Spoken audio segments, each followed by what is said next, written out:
Good afternoon.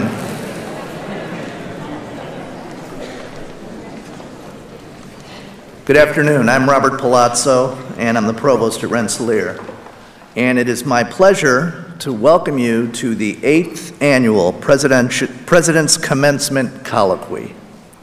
The Commencement Colloquy was established by President Jackson in 2003 to provide a forum for the Rensselaer community to gather on the eve of commencement for a dialogue with our honorands. Please join me in welcoming the host of today's colloquy, the 18th President of Rensselaer Polytechnic Institute, Dr. Shirley Ann Jackson.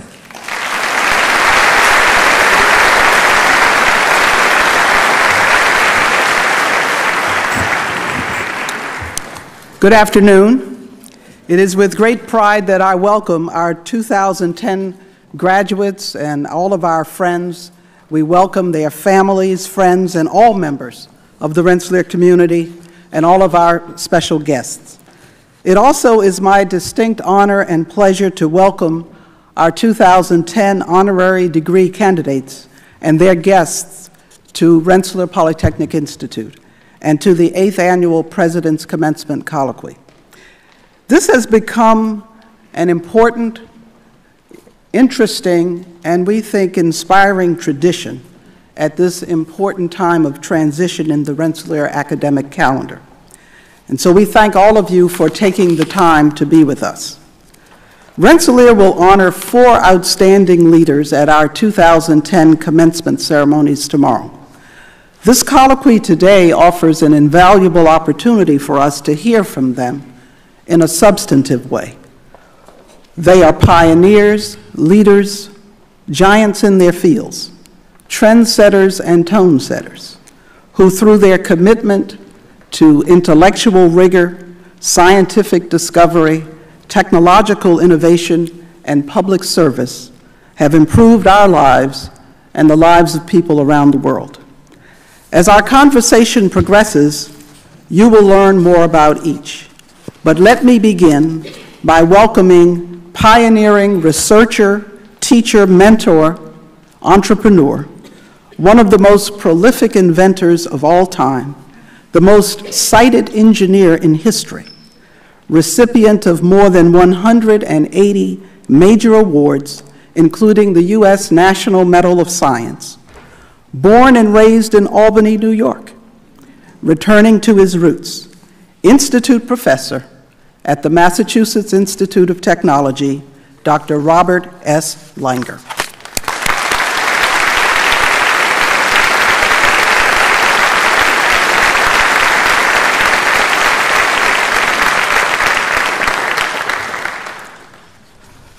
World-renowned biomedical researcher, public servant, literary scholar, author, researcher, teacher, administrator, and cyclist.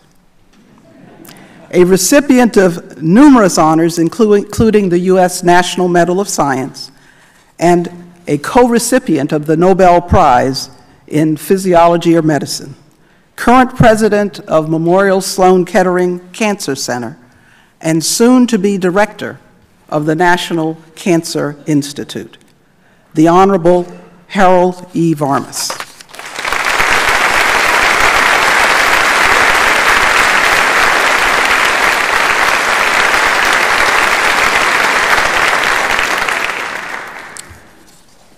Noted economist, U.S. budget and health policy expert, author, advisor to presidents and governments, a member of the Institute of Medicine, and the youngest member of President Obama's cabinet, a marathon runner, literally and figuratively, U.S. Office of Management and Budget Director, the Honorable Peter R. Orszag.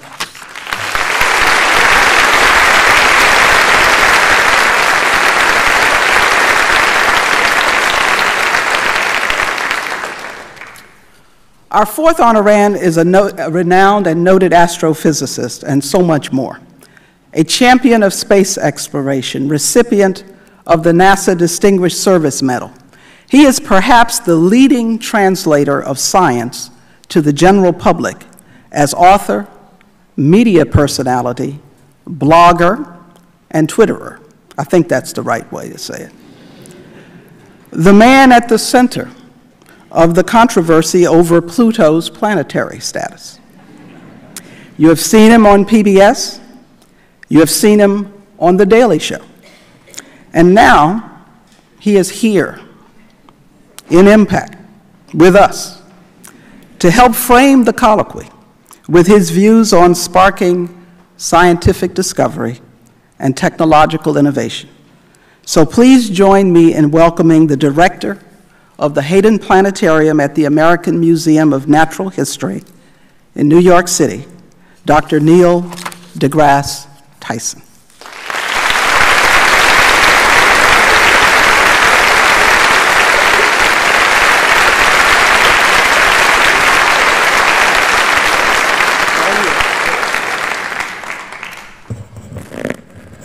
Hello, I've been invited to offer opening remarks, in part to sort of set the mood for this colloquy. Panel is a perfectly good word for this, you know, and what are you making us do here?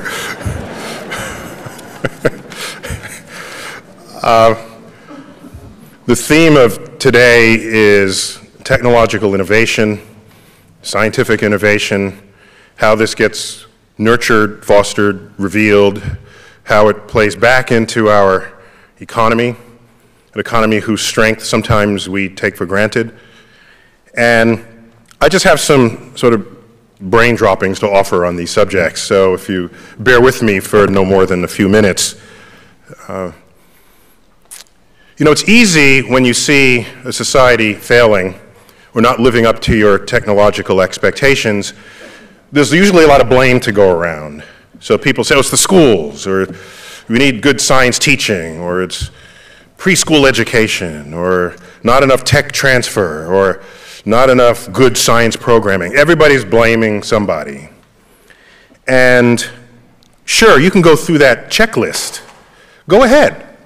Improve the teachers. We need better teachers. At all times, we need better teachers. We need better science teachers, of course.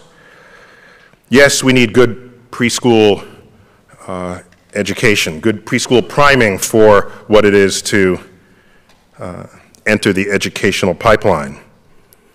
The children need to be fed and alert. Yes, we want to fund legitimately proposed science projects, peer-reviewed science research. You want that science research, much of it which would happen in universities, a lot else goes on in the R&D budget of corporations. You want to make sure that whatever that is, it can create industries. It's where jobs are found. I'm not so naive as to think that I will convince America or the world to study science because it's simply a beautiful thing to do. At the end of the day, people want to pay their bills.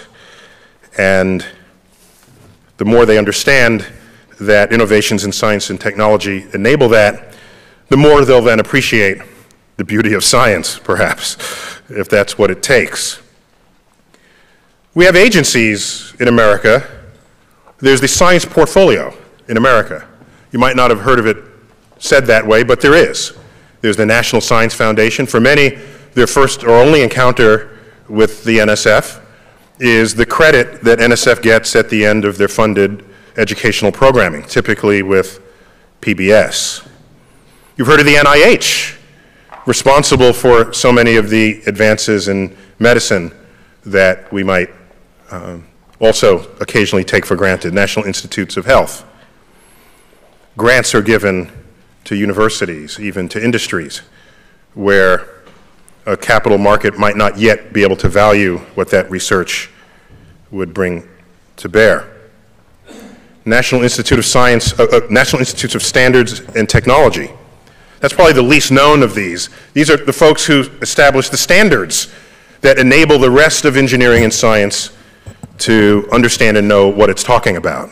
Standards of time, of measurement, of electricity, of everything that you just assume somebody measured correctly. Somebody before all of that thought through how that would be conducted. Also, the Department of Energy, widely known as a place where energy problems are thought about and solved. It's an agency born of the nuclear era, actually, and they manage basically our nuclear arsenal. But there's also an entire physics dimension to that, which is part of that portfolio. But a point I'd like to make is that those agencies, as important and as fundamental as the research is that goes on there, are largely unknown to students in the pipeline. Nobody's heard of them. Because it doesn't directly involve them. Maybe indirectly, and later on they'll learn about it, but they're not thinking about those agencies.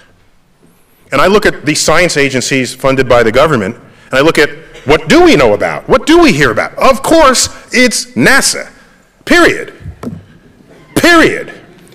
Now, let me offer, in the interest of disclosure, in fact, I receive no money from NASA for that commercial. I'm not on NASA's payroll. I'm simply an American, a scientist, someone who dreams. NASA dreams. Someone who likes to explore. NASA explores. By the way, that exploration gene, that's not a latter-day gene. We've had that since we've ever been humans. To go where no one has gone before. One of the challenges NASA has in front of it, of course, is that the space shuttle is boldly going where hundreds have gone before. That's not actually a space frontier anymore. There's the rest of the universe awaiting our exploration energies. My point is that if you're in 8th grade, and I stand up in front of you and I say, okay, who wants to be an aerospace engineer so that you can design the next generation airplane that will fly 10% more fuel efficiently than the one you fly now, it just doesn't get them. We need that, yes, but it just doesn't light the flame. I got to stand away from the podium here, but they gave me a microphone to do that. Let me see if this works. Hello? Testing? Yeah. It just doesn't light the flame. As important as that research would be to make more fuel efficient, energy efficient, sound baffled aircraft. Yes, that's important. But what's going to attract the smartest students in your class? The grandest vision you can lay in front of them. So instead of asking who's going to design the next airplane, I'm going to say who's going to design the next airplane that will navigate the rarefied air in the atmosphere of Mars, because that's a destination. You know I'm getting the best students there are in the class. And that is an ambition that transcends how good or bad their teacher is that semester. So you can create great teachers, but a great science teacher you have for that 1 year, for that 1/2 a year. Something's got to be in the landscape of your association with the educational pipeline. Something's got to be there. I see NASA, in fact, as a force of nature. Unlike a force of nature we created. How often do you get to create a force of nature? A force that operates on all of us. Now you might say, oh, why are we spending money up there? We need the money down here. You hear that a lot. Some of you in this room might feel that way. Although this is a tech institution, but just if I can check, do you feel that way? Why are we spending money? So you can't say that in front of us up here. We have ushers that would take you out of the room. No, the point is, beginning, I would say, 20 or 30 years ago, there were funding umbrellas established, first within NASA, and now they're actually quite common, where they ask the question, what science branches do you need to bring to bear on this point in order to answer that question? An easy example here is the early universe.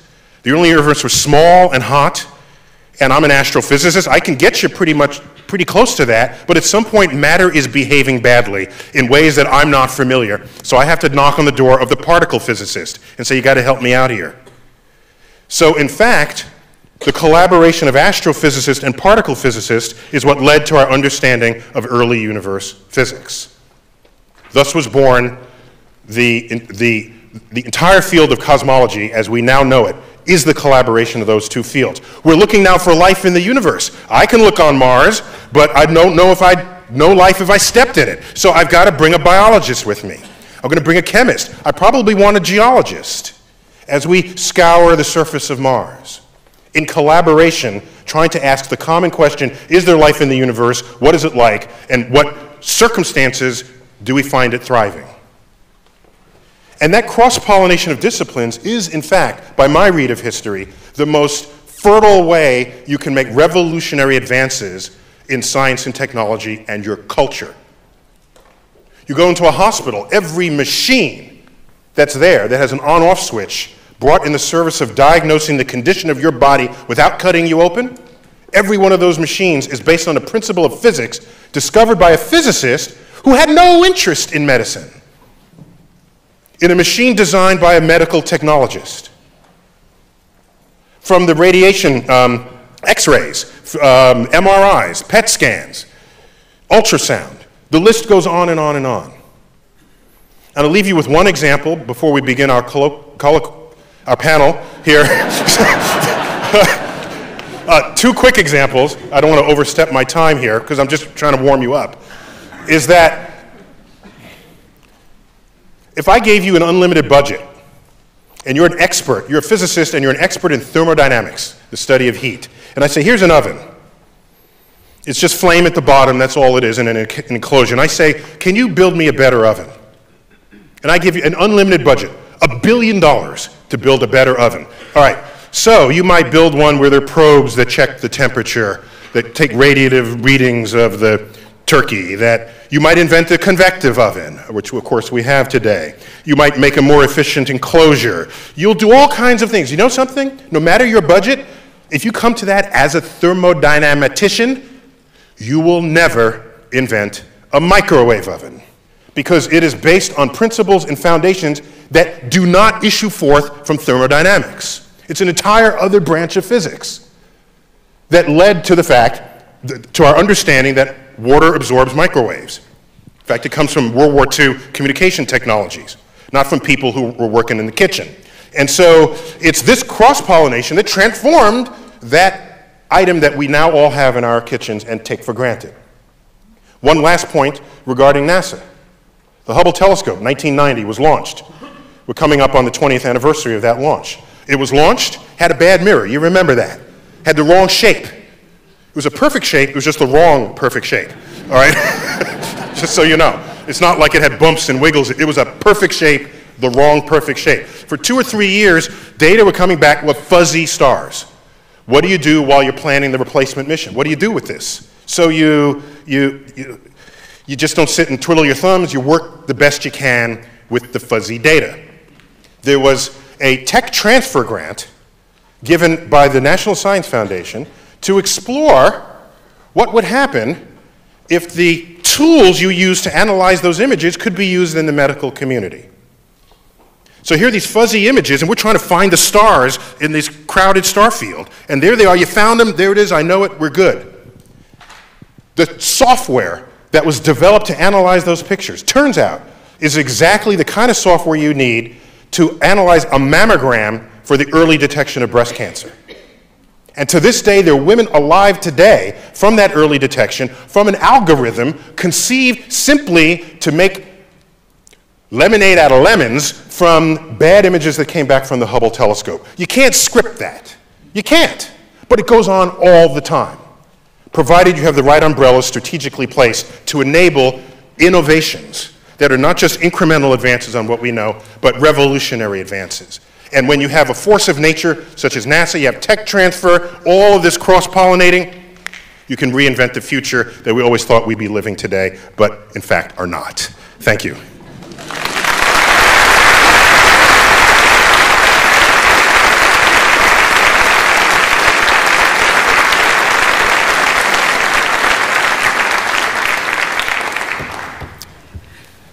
I'm going to call these gentlemen by their first names. I know them. So Neil, thank you for those thought-provoking remarks. I think you've helped to frame our discussion. Now, we're going to talk today about the role of science and technology and other things in reigniting our innovation economy. And along the way, we're going to talk about some of our most pressing challenges, nationally and globally. And we're going to start slow, as the song says, and a little organized. But then as we go along, we're going to let the conversation flow, and ultimately, we're going to open it to you. So be thinking about that. And we will open the floor to questions before this all ends. So we'll have a robust discussion all around. So a fundamental question, of course, is coming out of the current recession, we hope we're coming out of it, we have to think about what the essential elements are to reignite the innovation economy. But we are at a crossroads where decisions and investments we make today must lay the foundation for global economic strength and leadership. But those decisions are not easy. Peter is in the middle of having to think about them every day. That is his day job. But each of these individuals has played a unique role in helping to advance us to where we are today as a society and even globally. So to guide our way, it's perhaps a bit useful to look back, to look at what sparked the innovation revolution that strengthened and was the basis of our economy for so many decades. But we also have to today look outward at the current state of where we are, at collaboration even among business, academia, and government. And when we have challenging events like the oil spill in the Gulf of Mexico, people tend to think that collaboration among the different sectors is somehow anathema. But so we have to look forward as well to see how by removing barriers to creating new opportunities and approaches, we can power our economy and importantly uplift society as a whole. So let us begin.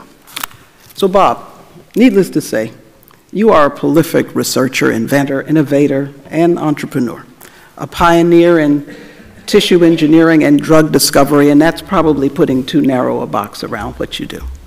Now, as an engineering graduate from MIT in 1974, which means we overlap, but I'm a lot older than you are, you carved your own pathway to the director of surgical research at Children's Hospital, and the rest, as they say, is history. History making in your case, because your discoveries and patents and companies are having high impact. And so you're a rare breed. Many people have called you the modern day Thomas Edison. You have honors that are as prolific as all the things you've done. And you are one of the very few who has achieved the trifecta of membership in the U.S. National Academy of Engineering, the National Academy of Sciences, and the Institute of Medicine. And as such, you've been described as an engine of discovery.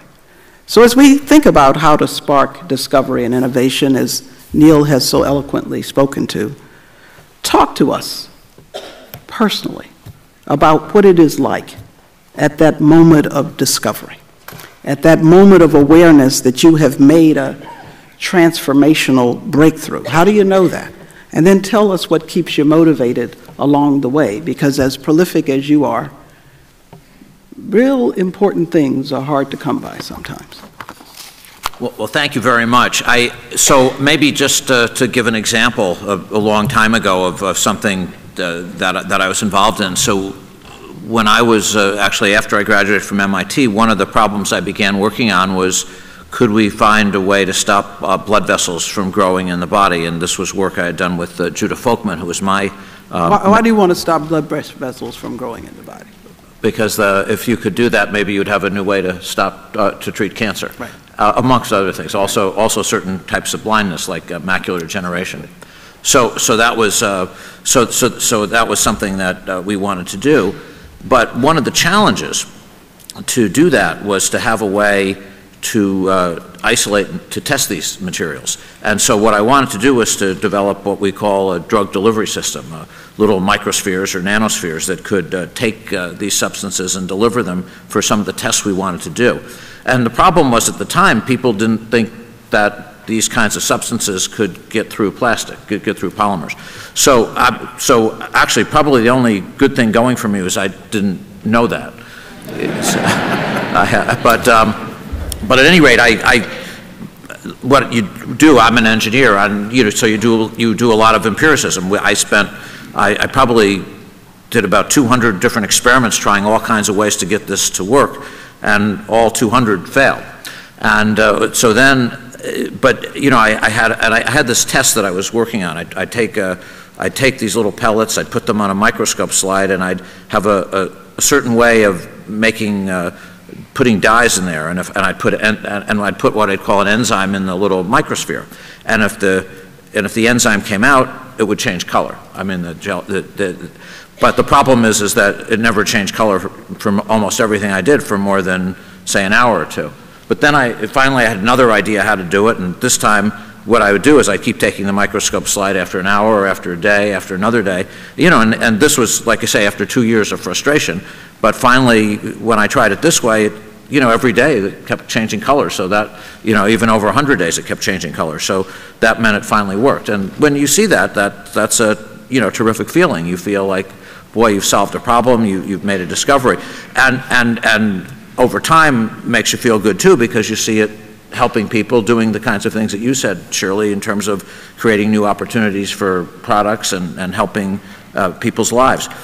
And I think it's that type of thing, and of course everybody here has done this in different ways, and people at RPI too. So I think trying to, in terms of what motivates you for the future, it's, to me, part of it's trying to understand things better, but part of it's also trying to do things that really can help the world, that can help people. And I think that's what motivates many, many people. And that keeps you going every day. It does, yeah, as well as working with all the students and postdocs. I mean, it's really, it's exciting. I mean, because you're not only learning things, but you're also training the people who are going to, create the future. Absolutely. Harold, you took what some might view as a circuitous route, but it might have been the straight route early on, veering into English literature for your bachelor's and master's degrees, before shifting back to your father's roots as a physician. And so with a medical degree from Columbia, you launched an extraordinary cancer research career that eventually brought you to the Nobel Prize in Physiology or Medicine in December of 1989. And there at the banquet feting you, and your co-recipient, Michael Bishop of the Nobel Prize, you referenced the epic poem, Beowulf. And I'll quote it if I may. Anglo-Saxon? No. This is in Shirleyism. Nonetheless, the quote is, "We recognize that unlike Beowulf, we have not slain our enemy, the cancer cell, or figuratively torn the limbs from his body. In our adventures, we've only seen our monster more clearly and described his scales and fangs in new ways, ways that reveal a cancer cell to be like Grendel, a distorted version of our normal selves. May this vision and the spirit of tonight's festivities inspire our band of biological warriors to inflict much greater wounds tomorrow." I think that is the quote.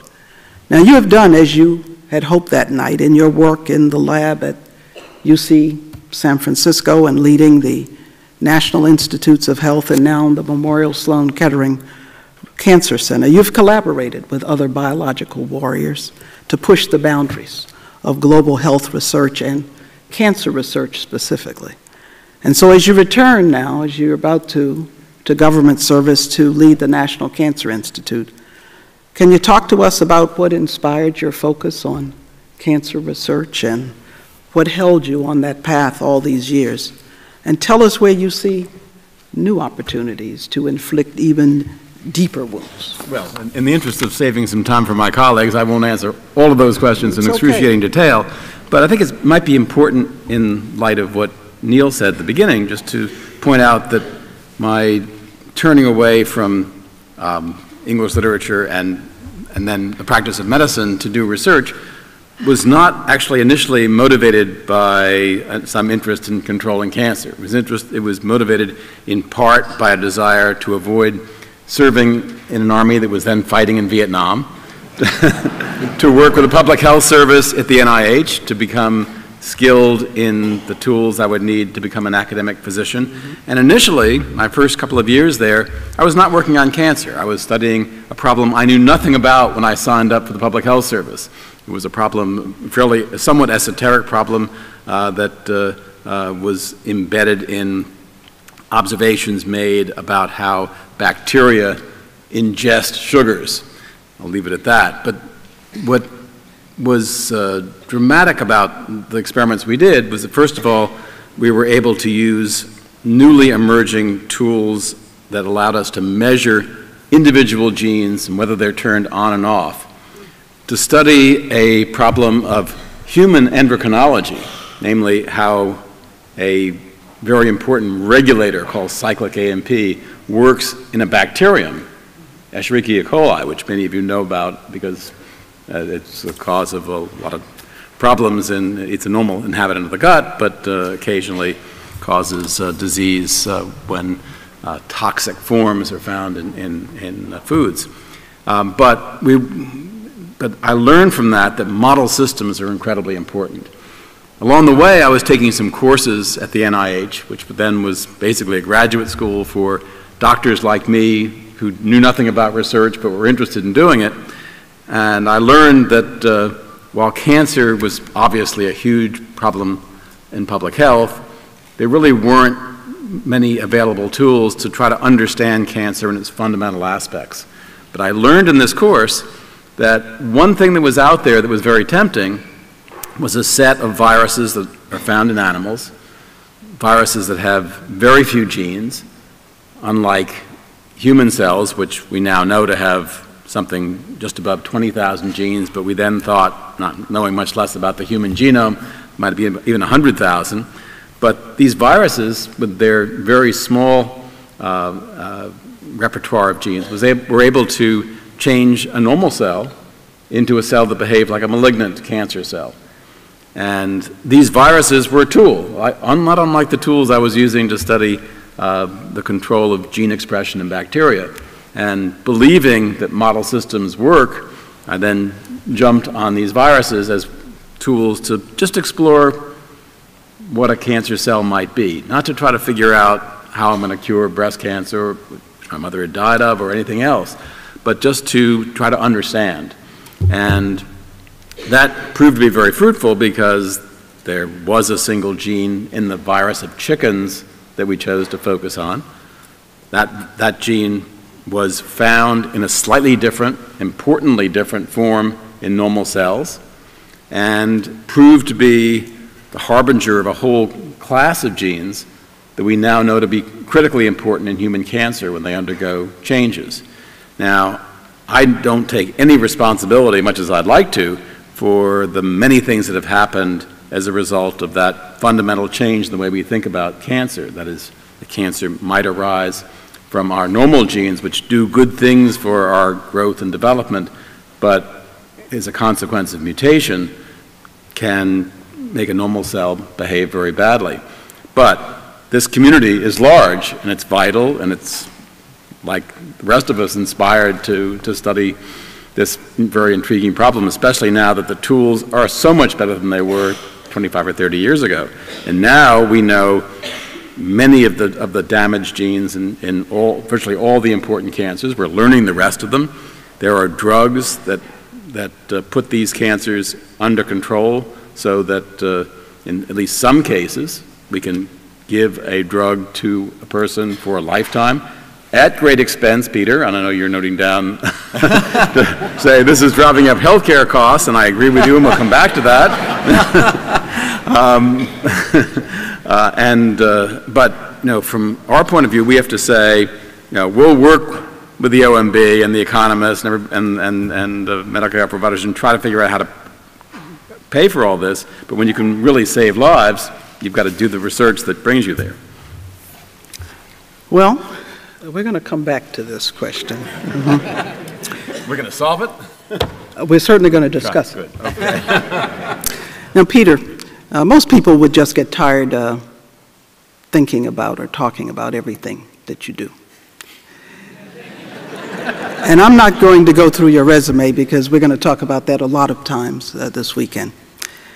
But I think people do have to understand the breadth of what you do today as director of OMB. And I'll just mention a few, such as having the fundamental hand in shaping the federal budget, in reshaping tax policy, and fostering public policy deliberations and decisions on issues including health care reform, social security, and energy and climate change. Now, I will say that in the midst of all that, and you may have thought I was kidding when I introduced him, he does find the time, you find the time to carve out time to prepare for and run marathons.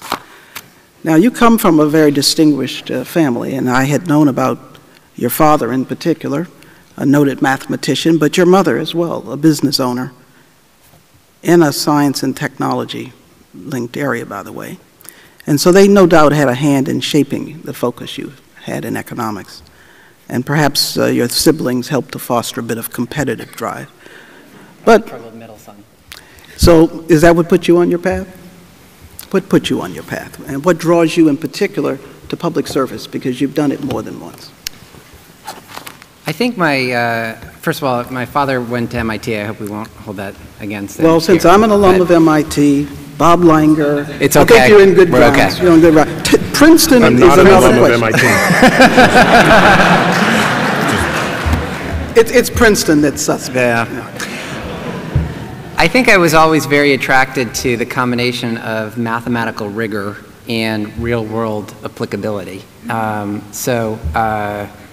My father is an applied mathematician, and that's more in the pure math side of things, but I got interested in social sciences and economics because I wanted to take that rigor and apply it to the real world. There was a professor at Princeton who wrote a book called Hard Heads, Soft Hearts, which was all about being hard-headed about what we did, but being engaged with the world and being soft-hearted, that is, caring about the real-world implications. So I think it's that combination that has always attracted me to economics, because it combines the rigor part with real-world applicability. And I would note, by the way, in terms of cross-pollination, one of the things that I think has been most healthy about the evolution of economics in the last decade or two is the recognition that it's not physics, and that the pure math approach to economics, in which we're all hyper-rational supercomputers constantly doing dynamic programming in our heads, was not the most insightful perspective, and it needed to be combined with psychology and sociology in this new field of behavioral economics, where there have been major advances in understanding and application to public policy that I think illustrate one of the points Neil was trying to make. Well, speaking of Neil, I must say you have a way with words when it comes to talking about science. And that was reflected in your opening remarks today, the work you do on Nova Science Now and other PBS specials.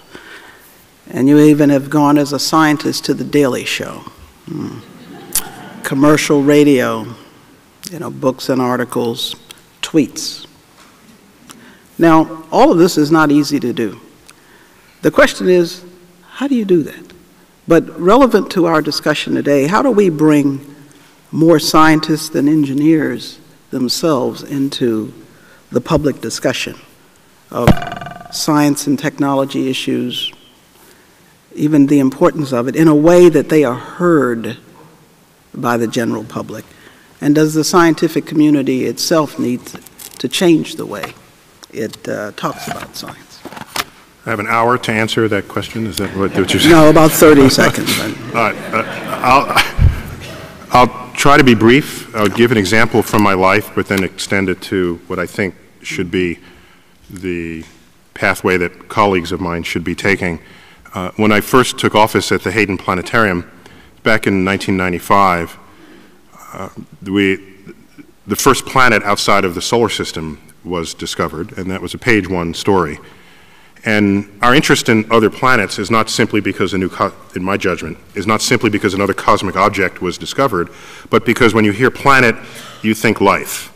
Maybe there's life there. And the urge to wonder whether we are alone or not in the universe, I think, is strong and perhaps even eternal within us.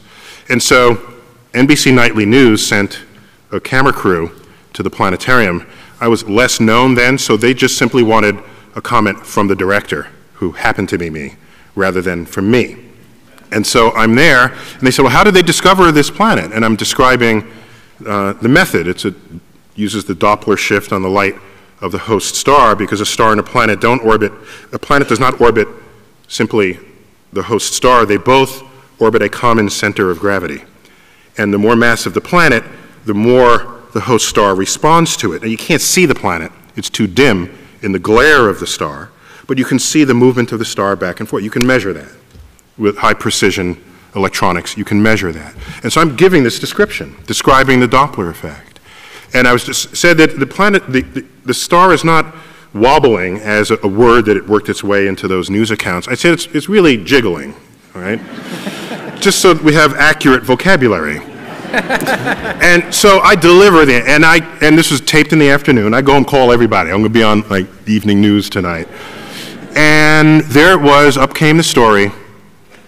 And all of me that ended up in that story was me jiggling my hips. and this is after I'd given him my best professorial reply, only to realize that on the evening news, I'm visiting them in their medium.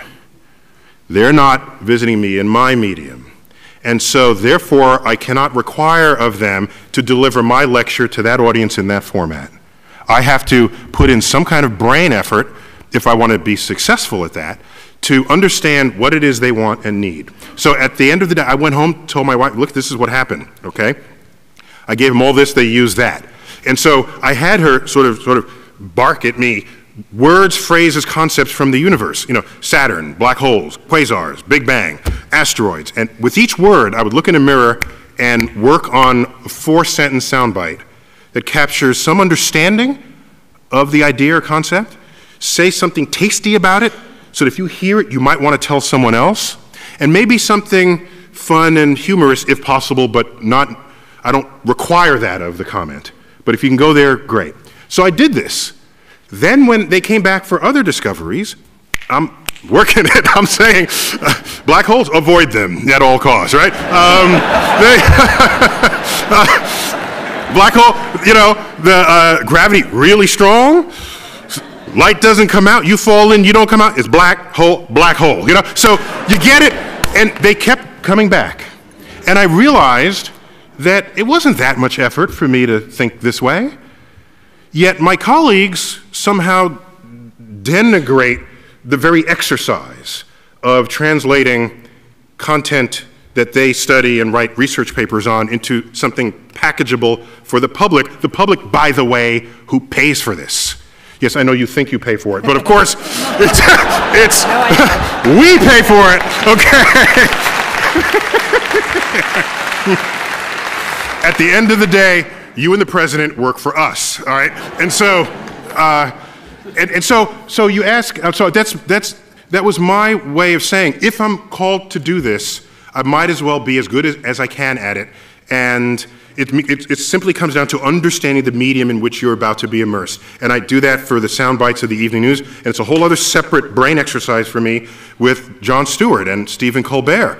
I've got to go in there sort of laden with current events of all kinds. I got to know, did Britney Spears do something crazy lately? Did the Pope say something? Because these guys will come at you and try to blend that in with your science. And you don't want to get caught, you know, you want to at least get a racket on the ball that gets served to you. All right?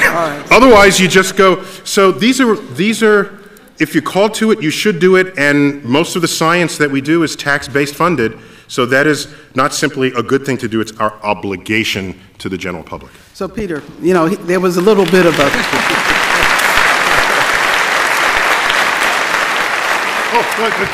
No. I got to give Peter a chance. Okay. You know, like, come up with your 30-second soundbite about how you explain the bankruptcy of the Social Security system. Or, you know, Medicare. It's not my money. Right? It's not my money. So, you have a lot of hard explaining to do, relative to really hard decisions. What do you think about, you know, when you really have to talk? You have to talk to the media, the Congress, which is, you know, challenging in and of itself. You have to do things in a way that you hope, even though you don't necessarily have to do it all the time, that the general public can gain some understanding. Sometimes I think we have kind of simplistic ideas about things that are pretty complex. So tell us, so what do you do? Well, first, let me just say, I actually think there's a healthy discipline in, maybe not in the 20-second version, but in the 2-minute version, in the Charlie Rose version of discussing things with the public, because frankly, if you can't do that, something's probably wrong. If it's so complicated that you can't explain the basic concept or what you're trying to do in a minute or two, sometimes 20 seconds gets a little challenging, but in a minute, that should be a strong signal that something needs to change. So I would join Neil in saying I actually think it's a very healthy discipline, frankly, to subject to the test of whether you can explain to outside of a classroom or outside of a more technical audience what it is that you're trying to do, and if you can't, you need to change. So okay, so let me give you an opportunity. Now I'm setting myself up. Here we go. 2 minutes, go. Did I say how much I like this panel? You're going to love it by the end. So give us the skinny, as you see it on healthcare reform. But I'm not going to make it quite so easy because I want you to link it to, Harold has this passion for, doing these things. Of course, it's the fundamental questions you're addressing.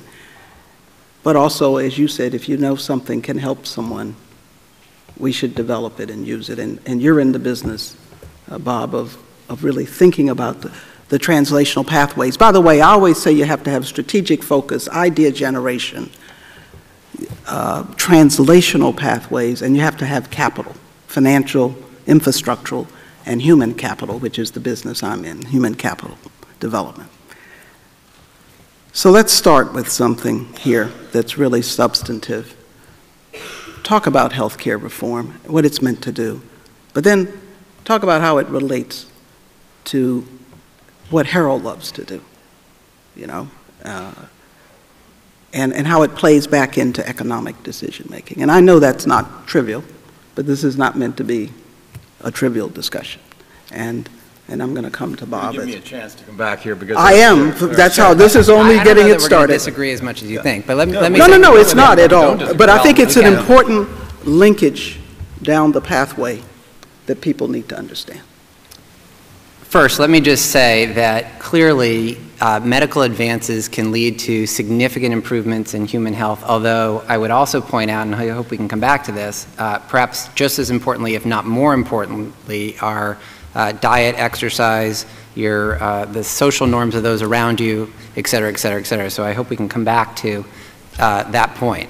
That having been said, I think one of the core problems that we faced in our healthcare system and that we will continue to face, although I think we're making progress with this legislation, is that all of the incentives facing providers are towards providing more care rather than higher quality care. And those two things are not the same thing. So we have huge variation across the United States in the intensity with which we deliver healthcare services. For example, if you checked into a leading hospital in Los Angeles for the same condition as checking into the Mayo Clinic or even, frankly, some facilities in Boston, you're going to get a lot more tests done. You're going to spend many more days in the hospital. You're going to have many more visits with specialists, none of which the evidence suggests actually leads to better outcomes. So we have the world's best healthcare in the United States at our leading institutions, but that healthcare is delivered in much different ways, and often it will cost twice as much at one institution than at another, raising the obvious question of how the best healthcare in the world can cost twice as much as the best healthcare in the world. And that sounds cliched, but it's actually, I think, a fundamental question that we're trying to get at. Everyone agrees, or everyone, the Institute of Medicine types, everyone, agrees that what we need to be doing is moving towards paying for quality rather than paying for quantity. The challenge in doing that, though, is measuring quality and figuring out exactly how to do the various incentives that can help push in that direction. So, for example, there are lots of promising ideas out there, accountable care organizations, bundled payments, pay for performance, in which you're trying to orient the system in a different direction. But no one, frankly, after sitting through interminable, more panel discussions of the topic than I frankly would care to repeat, can tell you should there be a 5% penalty or a 10% bonus, or exactly what conditions should bundle payments cover. So given that fact, and given the fact that healthcare is dynamic anyway, we need an evolutionary approach to moving towards paying for quality. And that's what this legislation tries to do, not only in throwing lots of ideas out in terms of demonstration projects and pilot projects, but I think much more importantly, creating new institutions, an innovation center, and especially the Independent Payment Advisory Board, which will allow us to more quickly take results on what's working and what's not and implement it in policy without having to go back through the laborious process that we just went through of moving full legislation through the Congress. There will be an opportunity for Congress to vote those things down, so there still is a check and a balance, but the goal here is a much more facile approach to this evolution that needs to occur. Well, I don't, Peter and I are really on the same page here, but I don't practice medicine.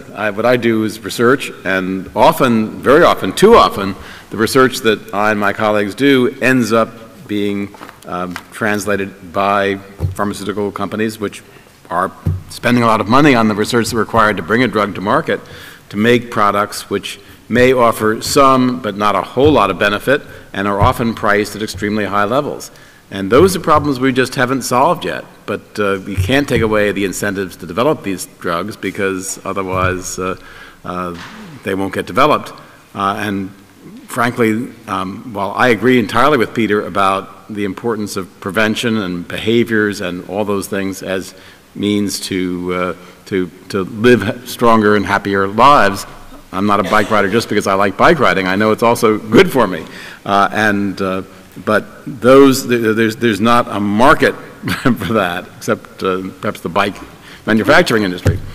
Can I just hit on that? Because again, I think it goes to Neil's point. Take the field of medicine. The role of psychology in the behavioral response to, you mentioned pharmaceuticals, to drugs, has, I think, been downplayed. So, for example, in antidepressants, the placebo effect accounts for about 3/4 of the entire response. We spend very little time trying to study why the placebo effect is stronger in one example than in another, and we spend all of our time studying the intervention effect, even though quantitatively the variation in the placebo effect is often much, much larger. As an example of where additional cross-pollination, I think, could be useful, and frankly also where sometimes the emphasis on what seems like, quote, hard science gets exaggerated. Well, look, placebo effect is not a major player in the world I'm in. Not in your cancer. world, right? And there is money for placebo effect studies in Institute of Mental Health and many others. The problem is finding good ways to study it. And I think everybody would like to understand the placebo effect much better than we do, but it's not an easy problem. It's not one you just throw money at and solve. Just Bob, a quick question. Let me get to Bob, because he's in an interesting position. Yeah, he's out there on the left. Right, exactly. Thank you for not putting me there. It's okay. It's all right.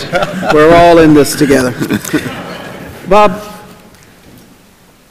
so from where you sit, I mean, what do you think are the right ways to move things from discovery and innovation into the marketplace in a way that can benefit the most people? And are there particular barriers that you see to that we need to think about that may be a point of market failure, where government intervention may be important?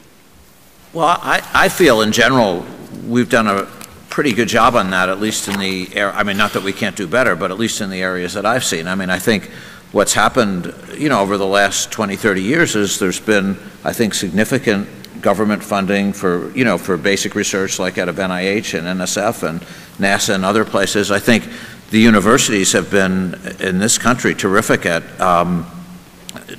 taking those discoveries, working with business people, creating new companies. I mean, so many of the companies that have come about in the last 30, 35 years, like Microsoft, Amgen, Genentech, I mean, they've really been based on I think, important findings, and I think the United States has had a real leadership approach in that. My hope is that it will continue, obviously, and I think that what you may want to make sure is that, again, there's continued funding for, I think, important basic research by the government. I think that's one of the most important things that the government can do. And then I think you also want to make sure that there's not terrible barriers in terms of making it hard for companies to get started.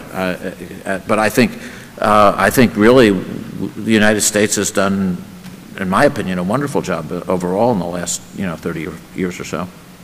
Peter, I'm going to come back to you in a minute, but and this is the question, and that is what is the appropriate focus role of the government in helping to cross innovation barriers, particularly when one is operating in a constrained environment. But before we get to it, we have to, and Bob alluded to this, basic research, and a lot of people don't understand the difference between basic research and more directed applied research and engineering. But Neil, you are a roaring advocate, and you're also a clear advocate for NASA. And NASA has played a key role in the development of any number of technologies that we take for granted today, including some early work on fuel cells, which, they're coming around again. But NASA is at its own crossroads. And so can you share with us some insights about how NASA, at least in your opinion, makes this evolution as this manned spaceflight program called the shuttle program obviously comes to closure?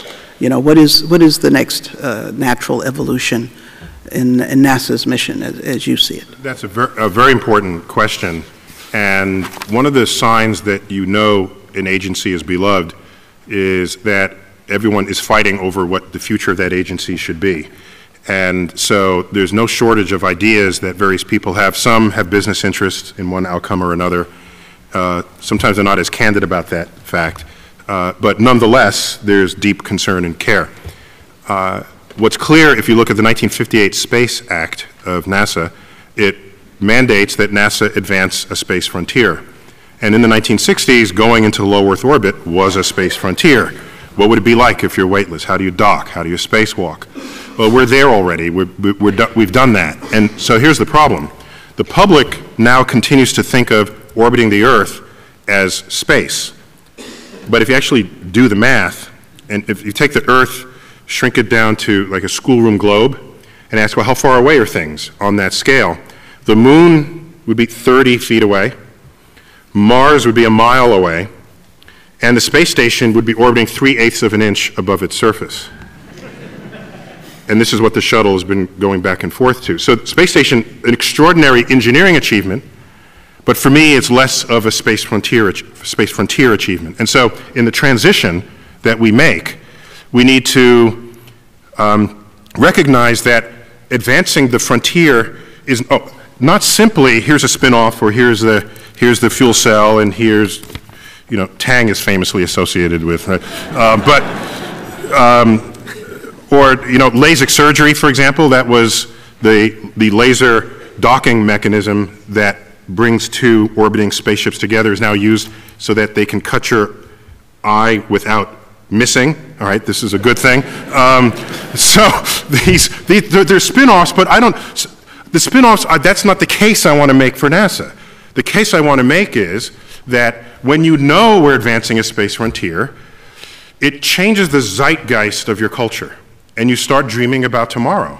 You start dreaming about how differently things can be based on the discoveries that are unfolding. Everyone here, I bet, has had or thought about putting a Hubble Space Telescope image as their screensaver on their computer. When the call came to turn off... I put impact. Okay.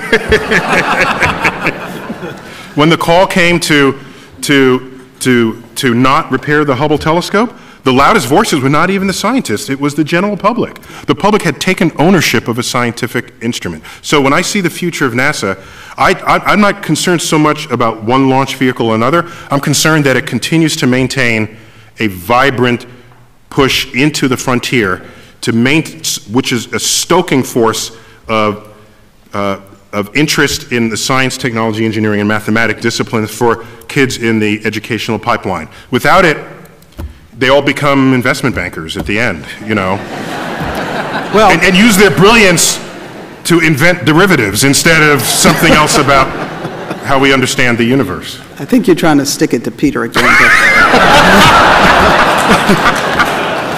But let me ask you this question, Peter, to be serious. You know, you have very difficult things for the nation that you have to try to balance. And the real point is that fundamental research requires investment for the long term. And to have young people commit to lives in this field, to careers in the various fields of science, takes some knowledge that there is some commitment for the long term, even if one loves what one does and so forth. So how does one convince the public and policymakers to invest for the long term? And should the federal government only invest if there are obvious market failures? And where does it cut off? Is it just basic research? Does it go beyond that when you, on a globally competitive basis, other nations are investing not only to strengthen fundamental research, but to create infrastructure to try to emulate what we've been so successful at, to create their own innovation ecosystem, to have globally competitive enterprises. So what do you think? How does one get people to understand that? And one of my examples, because it relates to things that people do here today, is in nanotechnology. You know, we started talking about nanotechnology as if it's, you know, the really, or at least it was, you know, the really new news. And the truth was, a long time ago, when I was a lot younger, at Bell Labs, we were doing research at the submicron scale, at 100 nanometers, pushing below that. And that work went on for a long time. And we're reaping rewards from that today, particularly with the breakthroughs when people started doing buckyballs and carbon nanotubes and so on. But that went on for a long time. So how do you know, in the true public policy arena, and as it translates into things like a federal budget, how do you do this? The public policy case for basic research is stronger than it is for applied research, but the fact of the matter is we do a lot of both, and we fund it through your money, not mine, your money, just to be clear. Our money. Our money. Thank you. And we do some of both. Let me just say a couple things, because I really do think it's important not just to focus on the amount, which is a key feature, but also, for example, how should policymakers, I mean, this is an intractable problem. How should policymakers decide where, if you have $1 billion to spend on basic research, where that $1 billion should go, given the fact that you don't know what's going to pay off? Almost by definition, what you're doing is exploratory and you don't know. And we've evolved towards a system in which we sort of have a Delphic method of asking experts and looking where the most promising fields are. But that is a core problem, which is you don't know for whatever the size of the basic research budget is. And by the way, I would note, even in a relatively tough fiscal environment, civilian R&D, I'm including the development part and the applied research, but civilian R&D in the president's budget is up 6% to $62 billion. He's trying to maintain the focus on research even in a tight environment, not just at the aggregate level, but let me give you an example. Richard Freeman at Harvard had shown, an economist, had shown that if you look at NSF fellowships, that the cutoff point for who qualified for a graduate fellowship and who didn't was not marked by a dramatic diminution in quality. In other words, the people right on the edge of getting a fellowship were basically as qualified as the folks who were getting them. And that led to a policy proposal to triple the number of NSF fellowships to 3,000 by 2013, which we're in the midst of doing, including more than $150 million this year. So there's a specific example of where, frankly, research at a university showed a compelling public policy objective where I think everyone could agree that it's, frankly, money very well spent. and we're expanding it. The only other thing I would say is, I think in addition to the amount and the allocation, it is worth thinking hard about the delivery of a given amount of money. So for example, one of the things that we are moving baby steps towards is an increased reliance on prizes rather than just grants. And that will work in some settings. For example, there's now an L prize. I know RPI does a lot of work on lighting, an L prize to move to the next generation of solid state lighting. And in some settings, prizes really hold out a lot of promise because it spurs the kind of aspirational effort that Neil was talking about. Well, you know, sometimes a government strategic focus does end up leading to a lot of support over a sustained period for research. And, you know, Harold, you were the director of NIH. Harold and I used to play together when he was director of NIH, because the NRC. It's a funny term, Shirley, because the first time we met, I crawled to you for mercy when some violations of NRC policy were found on our campus. This is true. You were kind. I was kind. Yeah, Harold doesn't crawl. He rode his bicycle up Rockville Pike, but it's okay. But, you know, from the point of view of where you sit, you know, how does one make these sorts of decisions? And then I want to get into some specifics of science and technology. Yeah, well, you know, for the NIH, this is an enormous problem. Peter's alluded to some of the things we have to do. We have to think about what fields need nurturing, what fields have promise, how we continue to maintain a vibrant scientific workforce. But at the same time, we have another very important mechanism that has to be on the table, and that's called peer review. So no matter what we say we'd like to support, we don't just put the money out there and give it to somebody. We say, give us your best ideas. Now, I'm not sure we always make the best possible judgments, but I always like to point out those judgments are not made by administrators of the NIH. They're made by people from RPI and Harvard and Stanford and every place else that come to serve on our peer review committees. So as NIH director, the thing that I used to mind the most is being told by some disappointed applicant that I or some of my colleagues NIH had not liked their proposal for spurious reasons. Well, it wasn't me. This was your colleagues who didn't like it. Maybe you didn't write it very clearly. The point is that there is a competitive process. It can be a difficult process, and when success rates for grant applicants dip lower than 20% or 25%, this is a tough life. And when students at RPI or anywhere else see their distinguished colleagues agonized about getting their grants renewed and unable to work if they don't, that, you know, is a disincentive to going into science as opposed to worrying about the derivatives that Neil doesn't want us to improve. Well, Bob, you know, you've created companies and you interact a lot with the private sector. And we talk a lot about government. But what is the role of the private sector and should be in supporting basic research in fueling and sparking the innovation chain here?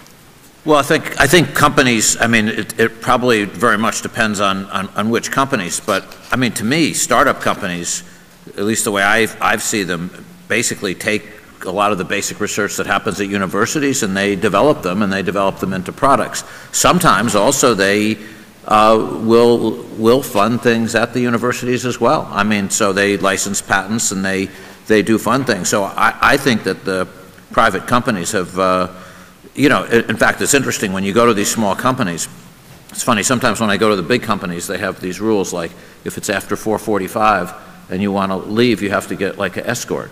You know, but the small companies, it's almost like MIT or RPI or wherever, any place you go to. You know, people are working there all hours of the night. You know, it's they're incredibly excited about what they do. I mean, and you know, they're really taking it the next step. I mean, so I think that the startup culture has just been a terrific thing in the United States. That's true, and indeed in the biomedical world, there is more funding for research in the private sector than the public sector. Right. But with the economic downturn, with a lot more crunch in the world of bringing things to market, the biotech companies, the pharmaceutical companies are doing less basic research than they were, say, 20 years ago. I agree. And that's a serious problem because, you know, I understand why Peter can't increase the NIH budget twofold over the next few years. He can't do that.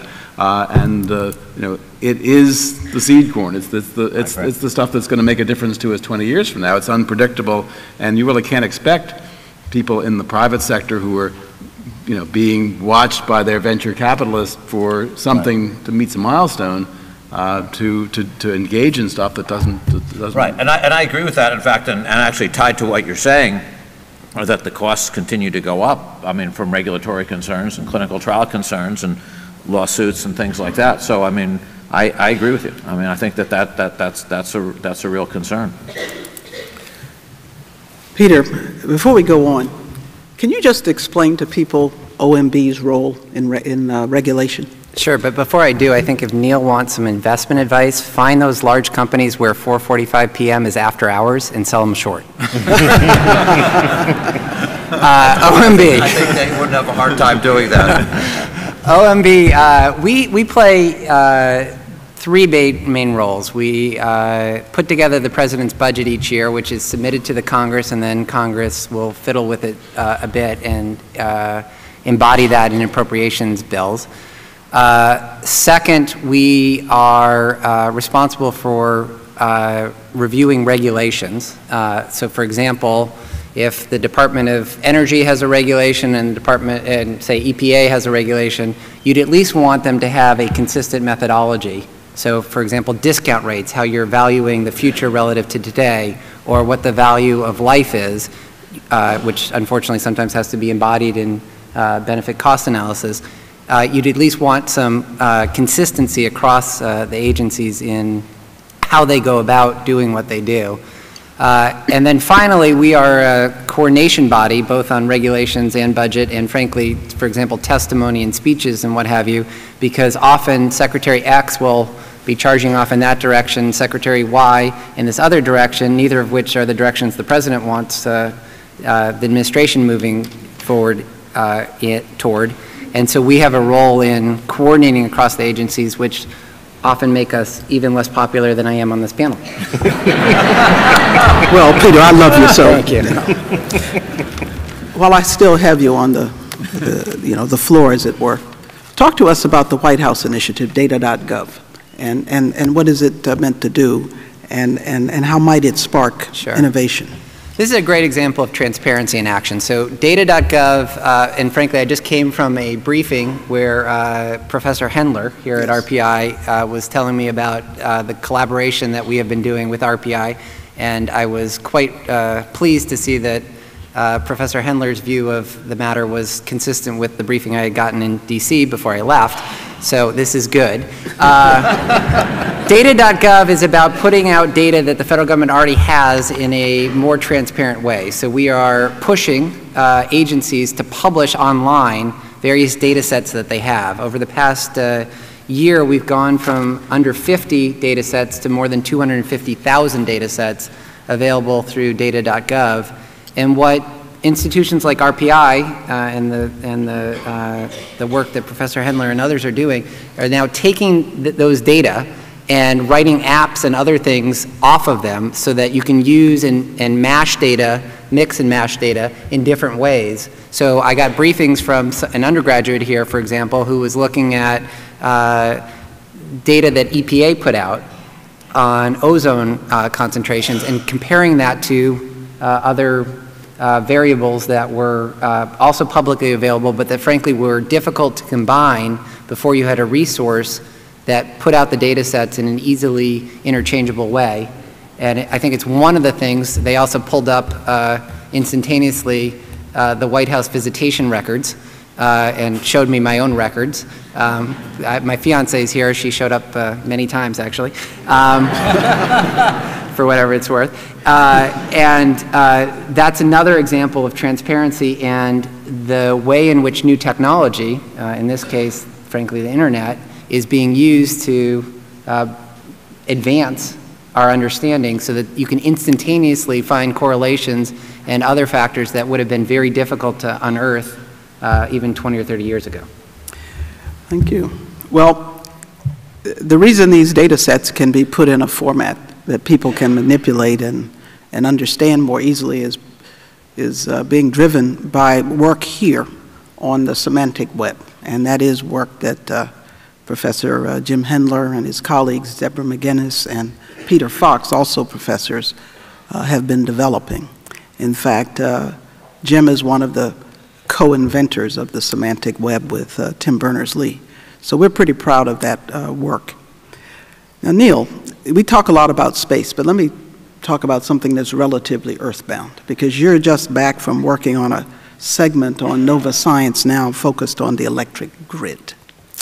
Now, what do you see as opportunities for innovation in the energy arena?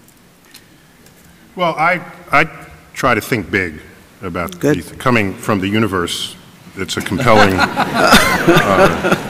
and one of the segments that will air this fall is on, in a set of segments on the next big thing. One of the next big things is the energy grid.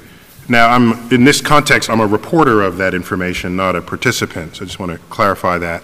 But I was quite, it was a fun segment, plus I got to drive the Tesla 100% electric sports car, which goes from 0 to 60 in 3.7 seconds. Not bad. That shakes your brain up a bit when your head knocks back. But what I found intriguing was what, at least we are told, can be the future of that grid, which involves funding from the government, Department of Energy, with regional innovation hubs. That's correct. And so right now you have a meter that turns and it gets read monthly and you pay a bill. And the meter is basically this dumb device that counts your kilowatt hours, period. They're imagining tomorrow's grid where the meter is intelligent. It knows what kinds of, what the draw is on that electricity from device to device within your house. And that you can, for example, pre-program when certain devices would be on or off, if you can afford that latitude in the on-off cycle, that will then have you tap the grid at a point where you have lower energy costs. And in this way, flatten the demand that so much of the infrastructure, the energy infrastructure, is built to accommodate the peak demands that we have on like August 10th when the temperature hits 98 degrees. That's the peak demand. They have power plants to do that are otherwise shut off for the rest of the year. And we're just oblivious to this. We just turn on the switch and you expect electrons to be there. And so what intrigued me was once this grid gets put into place, it'll plug back into whatever is the way that you make your power. Is it by dams? Is hydroelectric? Is it nuclear? Is it coal? Is it oil? Is it solar panels? Is it biofuels? And so I was just intrigued by the sort of the separability of these variables. And what's on the other side of that wall is whatever our innovations allow us to create in the energy generation part, and then in the energy distribution, it'll empower us to make more intelligent decisions about how we use energy in the future, something about which we've been oblivious, and it's long overdue that we take command over that. And I would just add, I mean, there has been significant, not perfect progress, but significant progress in the distribution of smart meters over the past year or so. I think it's growing. One of the things that's interesting about providing information, I think it's very helpful, but one has to be careful. So for example, there was an experiment done in which an electricity company sent out usage to different neighborhoods, and they'd say, you were above your neighbors, you might want to cut back, or you were below your neighbors, FYI. Turns out this did not help because the people who were above their average didn't really respond. The people who were below said, well, if everyone else is using a lot, why don't I do that too? And so then they actually— It's a psychology part. It is, but no, but they then modified it and they put a smiley face or some kind of, literally some kind of more simplified version instead of just the number. You got a smiley face for being under the average in your neighborhood, and that worked. Just saying. There's no hope for us all faces. if our energy usage is hinged on whether our bill has a smiley face on it. Well, don't underestimate that. It's okay. What's interesting is that, you know, there's a lot of discussion about the smart grid, but many people don't appreciate the grid in and of itself in terms of its robustness, in terms of how you mix different types of energy sources, those that are more intermittent and those that are more meant to be more base-loaded, such as nuclear power plants.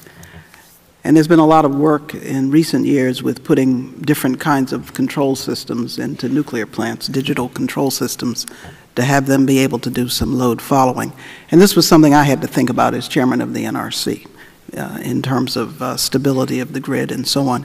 So we're actually doing some work here at Rensselaer where people are modeling some of the dynamics of the grid. But let me just ask one more question having to do with biology. Tell us about this little synthetic bacteria. And tell us what a synthetic genome is. Yeah, you know, in layman's terms. Yeah, well, 20 seconds. We're all trying. In 20 seconds. Yeah, Frankenstein, tell us. So actually, these comments, these jocular comments reflect the dilemma that we all faced last week when Craig Venter, who is a very important biologist who's done colossal work on the human genome and other genomes, actually put together the first genome in bacteria. We're all interested in trying to understand what's required to make a living form. And up until now, the closest one has come to trying to make a biological entity that has the ability to grow has been to make a virus. Now, viruses are not really living things in the sense they can live outside a cell. Yet we all know that the information for a cell is completely embedded in what's called a genome, the genetic instructions that we have found in our 23 pairs of chromosomes, totaling about 3 million bits of information. Bacteria can get by with as little as 1 million bits of information. But the genome itself is not life. It's only a set of instructions for life. And what has been done recently, was reported in virtually all the papers roughly a week and a half ago, was that Craig Venter and his colleagues did a remarkable technical feat. They made a genome from whole cloth, starting with simple chemicals and putting together piece by piece a 1 million bit genome that was then put into a cell, an already existing cell, and it took over the cell. But that was not the creation of life. The genome itself does not make a cell. You have to put it into a pre-existing cell. They did the experiment in a very clever way, and you could show that the bacteria that emerged from the experiment were actually being instructed by the genome that was entered. But this was a technical feat. It was not the creation of life. Nevertheless, like Neil, many said, all right, this is the creation of life, and it needs very dramatic controls. Others said this opens up in a dramatic way our ability to make new things in cells. But in fact, from a strictly theoretical point of view, we've been doing that for 35 years. There's one time when scientists got together on their own. They met at Asilomar and put together a set of guidances that have worked very well. We've made incredible things using so-called recombinant DNA technology, putting genes of various interesting sorts into cells and getting products like hepatitis B vaccine and insulin for treatment of diabetics and many other things that you use all the time and we use. So the new step, to my mind, was somewhat hyped. Nevertheless, because we have people like Neil who are going to say this is Frankenstein. No, I know, I understand, but give us a chance for levity here. We can make jokes on this side of the table, too.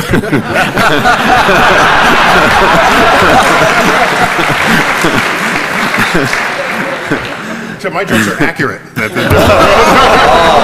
Oh boy. Now the stakes are getting up. Right, yeah, right. Come on, moderator, moderate. Hey, you said you wanted to play together. Right. In any event, it was very important, in my view, for the president to say, we're going to, you know, we recognize there will be concerns about this, and in my role as a member of the President's Council of Advisors in Science and Technology, and many other people in the President's team, we're helping him to take this under consideration in a responsible way. There is a newly formed commission on bioethical issues, and I think it is a timely setting in which to say, okay, what does this mean? Let's write something that's useful to the public. Let's stop for a moment and say, what is this, and ensure that we don't react in an untoward fashion in either direction. And at the same time, let's look at what's happening in this field, because in fact there are actually more interesting things than just doing this remarkable technical feat of making a 1 million base pair genome. There are alterations in genes that are more radical than what's being done, and you know, these issues play in the public mind in the realm of bioterrorism, but there are also incredible opportunities for redesign of how living organisms might function. And this plays back into the energy concerns because, you know, as Craig Venter himself has said many times, one can manipulate bacteria and other organisms, algae and others, to think about generating new sources of energy. And this is incredibly important stuff. I don't think you have to make a whole new genome to do that, but altering the instructions for life in profound ways is an avenue to dealing with some of our most important problems, whether it's dealing with food crises or purifying water or dealing with energy shortages and treating disease. All of these things are related to our efforts to change the way living forms behave. And we want to leave on that as well. Good. Coming out. Look forward to it. Yeah. I mean, we want to leave some time for audience questions, but Bob, you know, you're a real pioneer in tissue engineering.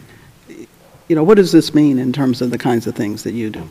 Well, actually, Neil did a TV show on that with us, so I'll have to watch it in the fall. So, but now I'm kind of worried whether it's going to be a lot of jokes about it. But They'll be accurate jokes. Oh, okay. We do. I hope so.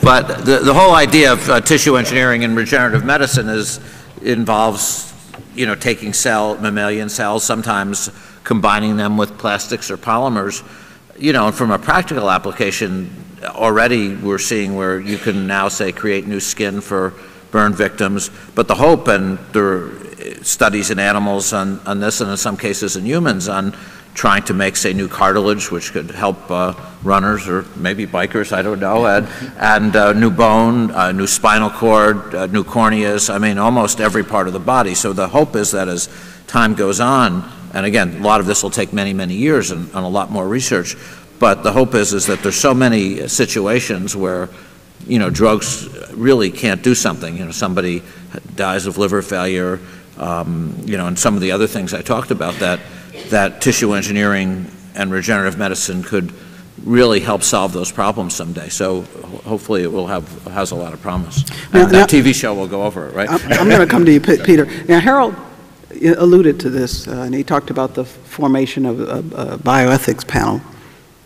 What kind of ethical issues do you think, you know, these sorts of things, not this in particular, raise? Well, the biggest issue by far that's gotten the most publicity is the stem cell issue. You know, and I think, I mean, that's been by far what's gotten the greatest publicity. I mean, now there are cells that you can, what are called iPS cells that you could make out of a regular cell, so you might not necessarily use a stem cell. But I mean, that's just one example. I mean, there are obviously plenty of examples. Somebody might argue, would you make people live longer, and you know, things like that. But there are all kinds of issues that will come up. Mm-hmm. Peter, I know you have something to say, but as you say it, could you comment, if you might, on what kinds of regulatory issues this might lead to? Well, I think those have already been touched upon. I mean, there's a new Bioethics Commission that will try to balance the risks involved here. The point I wanted to make was is this a standing commission, or is it just they're going to go and get the job done and get out? No, it's a standing commission, but it is one newly created by President Obama. Okay. There have been commissions of this sort off and on since 1980. But ours is better. I think so. No, but I'm not going to let you off so easily. I mean, how does the work of this commission play into, you know, and you've had to deal with this too, into developing a regulatory framework? Well, look, I mean, at the extreme, if the commission has such severe ethical concerns about a field of activity, it can be prohibited. I mean, this is coming back to some of the earlier debates. There are obviously less extreme versions in which increasing concern leads to increasing stringency of protections that are adopted for a particular activity. So I think you're going to see a direct translation from the Commission's activities into policy, because frankly, policymakers are struggling for what the right trade-off is. But you can only prohibit it if it's government-funded research, right? That's correct. The private industry, you have no control over. Yeah, well, that's been that's a distinct feature of the American scene. That, right. that in England, for example, research is sometimes actually just prohibited. Here, we tend to say federal funds cannot be used for certain kinds of research, and that indeed was what happened in the stem cell arena.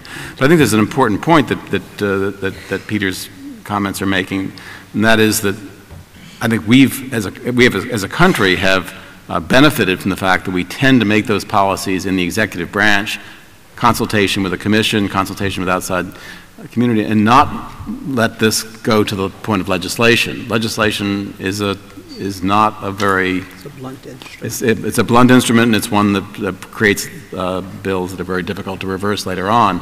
And I think we've done very well in the recombinant DNA arena, for example, by having agreements, discussion within the executive branch, oversight, regulation by the NIH. One of the other things I just wanted to raise, which was as we move towards more personalized medicine along many of these dimensions, one of the things that that needs to be watched. We've had a explosion in the differential in life expectancy in the United States by socioeconomic status. So basically, better educated, richer people are, in fact, the increase in the gap between better educated and less educated people in life expectancy, the increase in that gap has been as large as the increase in average life expectancy over the past 2 decades. One issue is a lot of the advances may not filter down the income distribution and the educational distribution, and so it could exacerbate that trend. It's as one of many factors that I think, frankly, could cause a lot of social tension in the future if basically diseases are solved for a small subset of the population, not others. Back to one of your earlier points, Peter, which is that one of the reasons why that health disparity exists is not just access to the high-tech medicines, it's the difference in diet, smoking, other behaviors, exercise, and I think this is a huge problem for all of us, NIH included. But it's also that differential, being a little more globally focused, also exists between, a society like ours that is basically a wealthy one, and the developing world. Absolutely. And I know you have a particular interest in global health and been advising the Bill and Melinda Gates Foundation in this regard. And so, I imagine that you think a lot about these sorts of things and how you make these connectivities, right? But I won't ask you more. Because we're going to open this up after I ask Peter this last question. He's trying to get up and leave, but it doesn't obviously we would be remiss if we didn't talk about, the thing that's, in the news these days, the oil spill in the Gulf. And in my mind, what it really raises is questions about this linkage of science, technology, public policy, regulation, and the economy. And, I'm sure, Peter, you've had to think about this kind of thing a lot. But I'll phrase it as a question, but it is open I'd like to hear comments from each of you, and then we're going to open the floor to questions. Should an oil and gas company, and you could call it a matter of regulation, and we did it in the nuclear industry, be required to do more comprehensive and robust scenario planning, risk assessment, and to put into place more standby mitigation approaches. But then, if you think about from the point of view of government regulators, how do government regulators keep up with the technology the science in a way that allows meaningful translation into a regulatory framework. And I'd be interested in your comments and yours. Let me say three things. First, I mean, clearly, I think we have solid evidence that a more robust regulatory structure with better backup systems would have been beneficial. Second, though, that having been said, I think it is still unclear to what extent the core problem here was the lack of such backups and adequate safety apparatus, and frankly just not bad decision making and skewed incentives in real time, which is not to excuse the lack of appropriate regulatory structures too, but just to say it may not, there may here have been skewed incentives for the people involved. The reason I asked the question is it's been amazing to me how many people place it at the feet of the regulator as opposed to the operator. You know, as opposed to the... Look, we need to let the evidence come forth, but I think there's at least a significant likelihood that we will ultimately find that a huge part of the problem here was operational in the sense of just very bad decision-making on the scene. But the whole point is when bad decisions are made, you want a backup system also. Now, the core problem that we face is this is not specific to oil. It's not specific to the nuclear industry. It comes up in climate change. When you face a small probability of a potentially catastrophic risk, how should you regulate or how should we approach those kinds of problems? And those are very difficult problems to address because almost by definition, most of the time, the bad thing does not happen. And there is huge, you know, you are not going to model well the extreme tails of a distribution, which is what you're talking about. So how does one try to obtain more insurance, in a sense, against catastrophic risk when you don't know exactly what the underlying risk is and you don't know how much you're improving it by a certain intervention? And I'd say, by the way, that is a core problem in our effort to address climate change, because I think the right way to think about climate change is as insurance against a catastrophic problem. Yeah.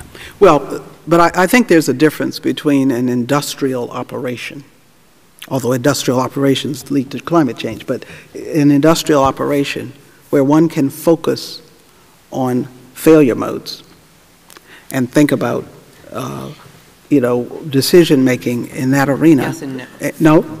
I think if I can just please bring another voice into this, that the analysis of risk and cost in the context of decisions that are made, frankly, jointly by government and industry have parallels in my own world, whether it's in drug safety or in something that we're both familiar with from work on PCAS in the realm of influenza, where we now know that last year in 2009 we didn't get vaccine to the population in time. We dodged the bullet because the virus was not particularly virulent.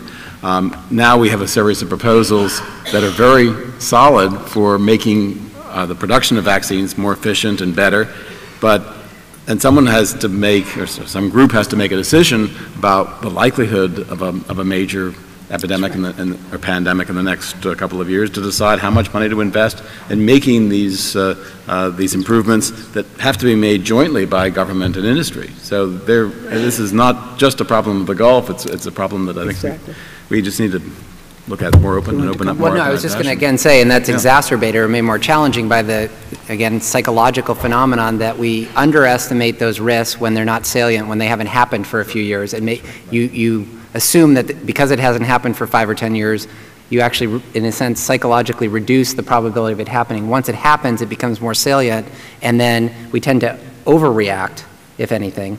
And taking that into account also is very challenging, frankly.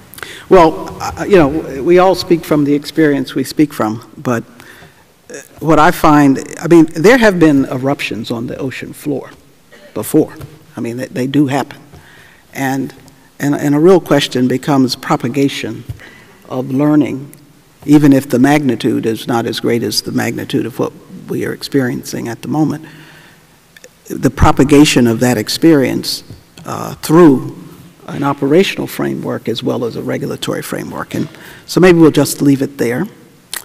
And let's open the floor to questions. If we could bring the lights up a bit, since the light is in our eyes, and I would like to see all of you beautiful people. Please, you have a question. In Dr. Tyson's opening remarks, he talked about the importance of getting young people interested and excited about science and careers in science. However, there are certain states and boards of education that are currently trying to rewrite curriculum in elementary and high school levels that would diminish the role of science and scientific research. Is the panel concerned what implications this will have for young people deciding to go into a science career? Oh, should I pick that up? First, as that begins to kick in state by state, and as textbooks begin to change, and as you have spineless publishers who will change all the rest of the country's textbooks based on what one state does, that's the beginning of the end of everything we've come to value as our technological leadership as a nation. And my hope is that rather than convince people that these are stupid decisions, that eventually people will start dying poor, because innovations in science and technology is the greatest engine of economic growth the world has ever seen, and we've known that since the dawn of the Industrial Revolution. So at some point it'll hit people economically, and our cultural experience is that when it hits you economically, then you change your mind on things. So I think it's the beginning of the end in the nation. I'd like to also add that adults far outnumber children. So when we speak of science literacy in a nation, my actual primary target is adults in this regard, because they create policy, they wield resources, they wield funds, they make decisions that affect everybody else, including the children. I just haven't seen a concerted effort in the scientific community to fight back. So I don't know if there's some organized effort that somebody will soon be leading to make some change. Well, I would disagree that the scientific community is not trying to address this issue. For years, the American Association for the Advancement of Science, the AAAS, other scientific societies, but the AAAS is one I know about, having been president of it, has really focused on developing curricula, evidence-based approaches to teaching and learning of science, and working with states across the country to try to have this approach, as well as taking a stance on things like intelligent design and so on. And so it's a hard problem because of the way our school systems are organized, but I would say it's not that something that the scientific community is just kind of laying back and not trying to address the issue. Harold, I don't know if you wanted to make a comment. Well, I don't want to, I'm going to hear more questions, but I just echo what Shirley just said, and Neil's comments were excellent as well, that in fact the President's Advisory Council is going to be, we're working on a report on STEM education, and we hope to deal with some of the issues you've raised. They're incredibly important. And of course, writing standards that don't diminish the excitement of science, so that science becomes a process in the classroom, not rote memorization, is really critical to drawing more people into science. The stars will always make it, but it's getting more people into scientific and technical careers. It's so essential for our economy. Okay, thank you. I'll try to go according to how I see people come to the microphone, please. Hi. I have a question. What happened to the metric system going forward in the United States? Can you comment on that?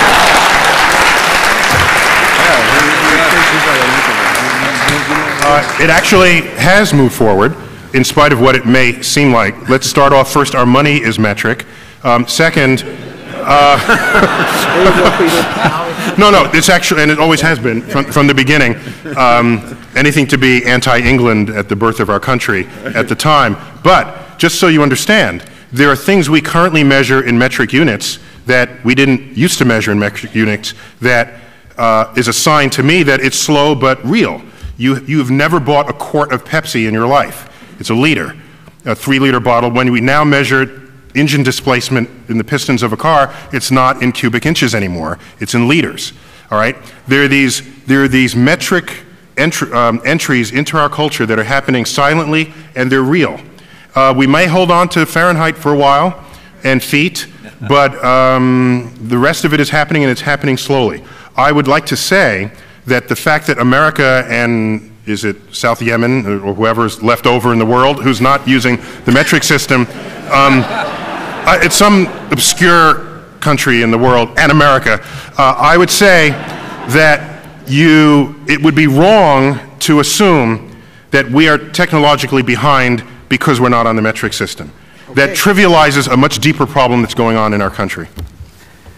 Did you want to say something about this, Bob? It'd be hard to top that. Next question. Okay, please. At the beginning, we talked about searching for life in outer space, and then you also talked about Craig Venter and what he recently came out with.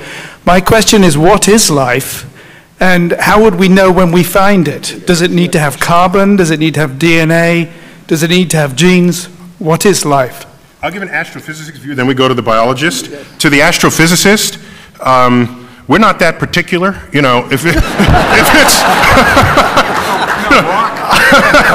No, it won't be a rock. If it crawls out of the hole on a planet, we're going to call it life. No, but in all seriousness, the biologist who will celebrate biodiversity on Earth, behind closed doors, in fact, only has a sample of one. And that sample of one is life on Earth, where everyone has common DNA at some percentage of that code. And so life from another planet, so if you only have a sample of one, that's like the worst scientific situation to be in to generalize about what that thing is. You need at least one other that you would think of as life and see what they have in common, and then you can distill out that which is fundamentally life and that which is just happens to be associated with life on the planet that you happen to live on. But carbon is the most chemically fertile element on the entire periodic table, and it is one of the most common in the universe. So we would fully expect life elsewhere in the universe to be based on carbon. Yeah, I agree entirely with what you just said, but I think we do have this problem of only having one example. That one example is incredibly powerful because we know, the code is the same everywhere. Everything we know on Earth descended from that one event, which tends to make you think pretty hard to have the event.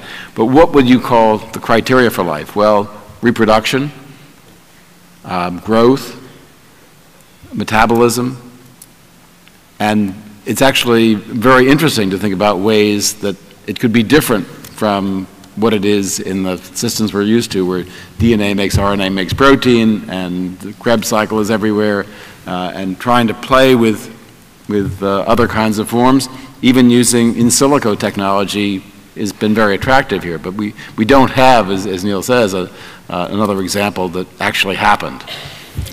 Okay. We're going to try to give shorter answers. Sound bites? Sound bites? Yeah, okay. I'll try to ask a short question, too. So I'm a graduate student here at RPI and a young fledgling researcher. And there was a lot of discussion in the beginning of the colloquy about the responsibility of researchers and scientists to disseminate and translate what they do to the general public. So the question that I have is, as a young person with academic aspirations, how should I balance my desire to do basic research, which, as you all know, is very difficult and time-consuming, and funding is very competitive, with that responsibility to disseminate what I'm doing, which is pretty, esoteric, to more general audiences? Wait till you get tenure. Then you... Let's let Bob answer this question. I think what you wanted, my own advice would be to, do the best science you can to certainly publish what you do.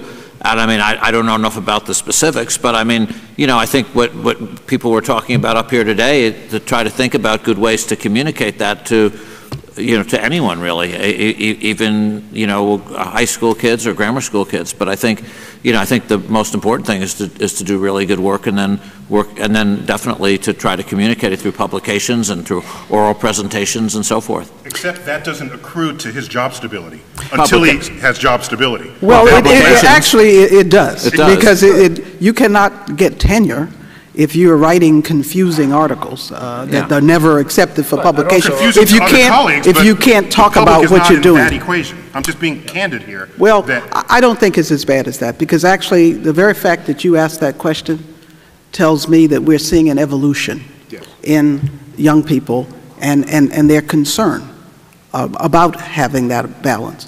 And I think it is incumbent upon us in the educational institutions, your mentors, to ensure that that kind of communication ability and opportunity exists for you. And I think Bob is a prime example of someone who does that with his students to a T. Please, Harold. One or two quick comments. First, don't put your work behind subscription barriers. Get it out there to the whole world through open access journals. Exactly. And secondly, some of the work that is done in popularizing and making your science available doesn't take that much time. And if you see just a couple of opportunities, take them. Later on when you have tenure, give it more time. But get to learn how to do it. Right. Please. My name is Shekhar Garde. I'm a professor of chemical engineering. I think part of my question was already asked by the student here. Dr. Tyson talked about the challenges that a scientist faces when communicating science to the general public.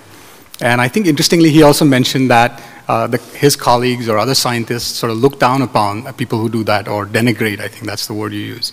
So my question was going to be to Bob Langer and Dr. Varmus that, how much should a serious scientist be, what is the responsibility of a serious scientist to engage in these kinds of activities?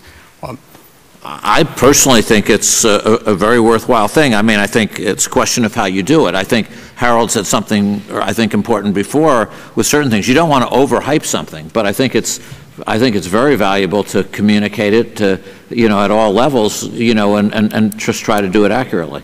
Yeah, I think many of us have convinced ourselves and our students that it's important, for example, to learn the political process. It's important that people in government, especially in Congress, understand where the dollars they appropriate are going, what they do. I once took a budding professor at UC San Francisco to see a woman who later became the Speaker of the House, and she remembers to this day having an energized, enthusiastic worm geneticist named Cynthia Kenyon, whom you know, speaking in her office in 1990. She remembered that just a couple of days ago. So I think this is very important for people to get involved in. It tells you that the science you do is part of our society, not just the national society, the world society, and connecting with people who pay for it, people who are going to use it, and is something to think about even before tenure. But unless you're in a teaching college, if you're in a research institution, the extent to which you do that will not only not accrue, it could count against you, like I said, until you have job security.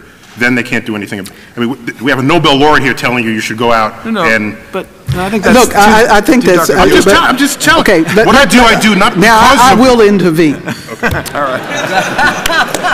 First of all, the person asking the question, it turns out, is the head of our chemical and biological engineering department. He's also a very distinguished and fast-rising star in his field, who also happened to collaborate with colleagues here to develop what is called the Molecularium, which is now being done. And a film called Molecules to the Max, which is now being shown in IMAX theaters.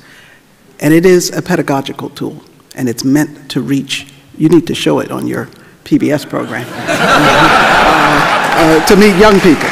So don't think that here, at any rate, we don't think about these things. Except that he has tenure, for sure.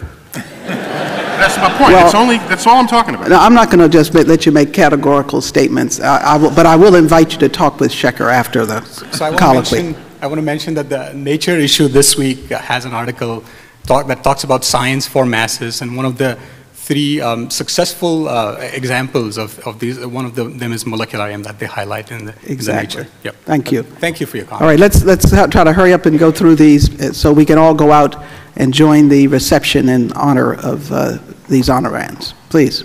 Thank you. I'm concerned about climate change, and also about reigniting the innovation economy. And it seems pretty clear to most people that if we were to, let's say, double the price of energy based on fossil fuel, there'd be a lot of invention around that. So I'm curious, Peter, in particular, if you would educate me as to where's the resistance on the cap and trade, the carbon tax, some form of bringing in the externalities of using fossil fuels? Where's the resistance? Is it just the guys who own that stuff, or is there a better reason why we shouldn't go that way? Well, first, I'd agree that we need to price carbon in order to elicit the responses that will be crucial to addressing the risk of climate change. Look, the fact of the matter is the political system does not deal well with gradual long-term problems. Climate change right now, and let's hope it stays this way for a while, is a gradual long-term problem. Anytime you have a upfront cost in exchange for some deferred benefit, it is very difficult politically, period. That's the core problem. Thank you. I'm curious, Dr. Orzog, how, why the administration hasn't taken more of a push towards public infrastructure investment in terms of transit, considering the fact that it's a two birds, one stone sort of investment problem, and considering the fact that we've been talking so much about healthcare change and reform and investment, and if that's something that is on the horizon, and if okay, let's let him answer the question. Sure, go ahead. Okay. Short answer is there was significant funding in infrastructure, including transit, as part of the Recovery Act. I think on a going forward basis, some of the more dramatic investments that many people would want run up against the financing constraint, which is we want lots of things, but then we're not willing to pay for them. So the core problem, I think, in infrastructure writ large, not just transit, but frankly, with regard to the highway system and the next-gen system for the air traffic control system and other aspects of infrastructure, is willingness to pay. I'm just curious, concerned, because I think all four of you work in major cities with public transit systems, and the best answer that came out, I believe, was with respect to getting people to be more active, was that the idea that the bike industry would be the pivotal key, and I think part of the difficulty is the issue is typically framed in isolation. Yeah. Because climate change and energy security are inextricably linked. Because it is it's the energy intensity of what we do and the sources we have for our energy use that contribute to climate change. And just for the record, I run home. And so. And so I think we have to begin to frame the issue in a broader way so that we understand the range of intervention strategies, including putting a price on carbon, but how it then translates into our energy security focus and needs in order for people to bring it home to where they are. Thank you, doctors. Please.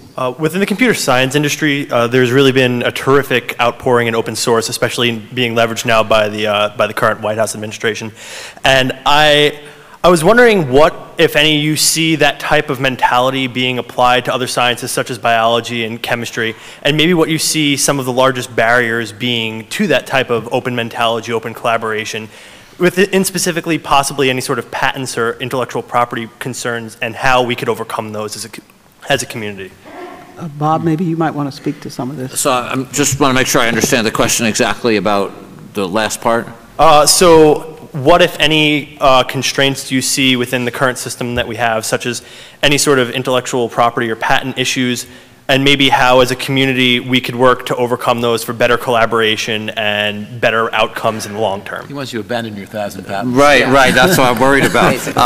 So let me go backwards on that. So I think patents, I mean, there are cases where, patents can, I think, prevent innovation, but I think the problem, the way I see it, is if you don't have the patents, that's going to make it very hard to stimulate companies to want to get started. And to me, when I look at patents, 99% of the time, if you don't have them, it's very hard to get investors to want to put money in, and therefore it's very hard to get the technology developed.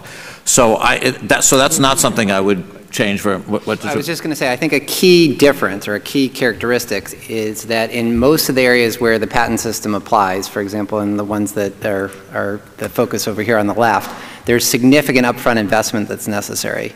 And the more that that's the case, the more you would want the incentive from patent protection, although the optimal length of a patent is the subject of ongoing debate. Yeah, but I think there is a substantial part of biological medical research in which patents have been overused on DNA, on genes and specific mutations.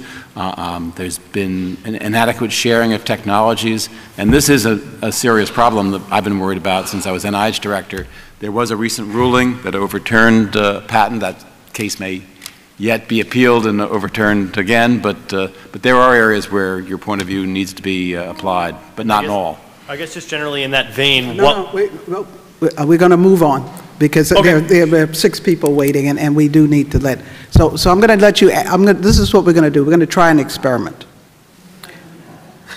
We're going to have the 3 of you ask your question, and then we're going to have the 3 of you ask your question. And these gentlemen are going to keep all those questions in their minds. And this is the experiment. And then each one is going to make a closing comment that will loop through those questions. So let me begin with this young lady here. My question is, you mentioned the importance of reaching out to the general public through the media, and I agreed with everything you said. I'm a producer at CBS 6 here in Albany, and I was just wondering, from your perspective, what the media can do to help with that reach out. Thank you. Okay, my question's mostly for Neil. When we talked about Craig Venter's research with the synthetic biology, I didn't really get your side of the story, and I was curious, because I feel like a lot of the hype had to do with poor communication of science to the masses. I mean, for example, I think my newspaper said, "Scientist creates cell," and I think they basically traded the right story that people might not totally understand for a headline that was basically wrong. Okay, thank you. Earlier, the panel discussed the allocation of resources toward a potentially catastrophic event, unlikely but catastrophic in terms of energy and medicine. And I was wondering if Dr. Tyson could comment on an unlikely but potentially catastrophic event coming from space and the allocation of resources that's being given to that concern. Okay, thank you. Okay, I always thought that I'd be asking a question of Neil, but it's actually his opening remarks that inspires me to ask a question of Peter. And it was when you were talking about solving the health care problem. And Neil had talked about cross-pollination of fields. And so I was wondering if you've ever given thought of, instead of trying to wrap the brain of just economy and finances around that solution, if you were ever thought of looking into people writing algorithms to take a lot of statistics. You're talking, I'll try to make this quick, but you were talking about the problem between a Los Angeles hospital and one on the East Coast. I think a lot of the pressure of the cost may have to do with the cost of real estate. They feel like in LA they have to collect more money, and so they come up with more tests because they have to pay for all that real estate. So you can't just put pressure back on them and say, don't spend as much money, or don't charge as much money because they have to spend more. So what I'm thinking is, Neil was talking about that smart meter that regulates the flow. And couldn't you look to people that write algorithms in the way that a computer makes a stealth bomber fly, where it wouldn't be aerodynamically possible if you didn't have the computer adjusting them? Couldn't you adjust the flow of money in areas that way by putting in all the statistics as people who are educated and responsible and people that are not educated and not responsible, and take some of the money that isn't used here for education down there, and instead of human beings wrapping the brain around it, it all becomes a smart meter? Okay. There's been a lot of talk about education, and I'm a high school student myself, and I know it's a real problem getting girls interested in science and math and those subjects. So my question is, what about girls? What about women? What's being done to get them more involved in this kind of field? Thank you. We're going to take a pause because we want to answer her question.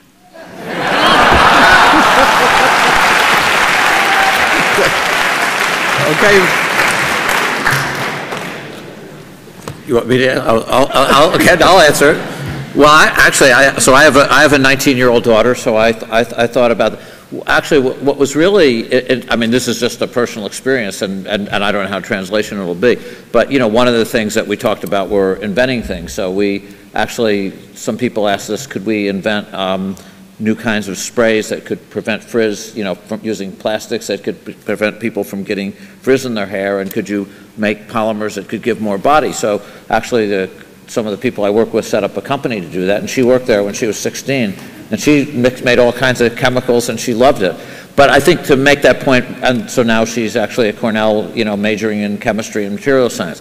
But I think the more important point to me when I think about it is to try to make science relevant and exciting to young people, and I think you can absolutely do that to young women. And that is a good example of it. In other words, can you come up, and that's just one of many examples, but to really try to make laboratory experiments that I think can be exciting, that can be interesting, that can show you that you can really do things that are fun and important.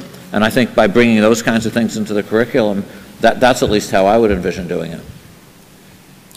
Do you want us all down? I think you're raising obviously a very important point, but it has to be answered field by field. So in my own field, biological research, actually women come into that field about equal numbers to men.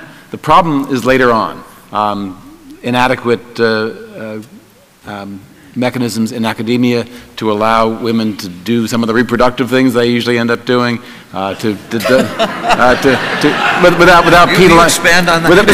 penalizing their career. So delay of tenure, paying attention to to the equity and the promotion and salary mechanisms that are available at our institutions.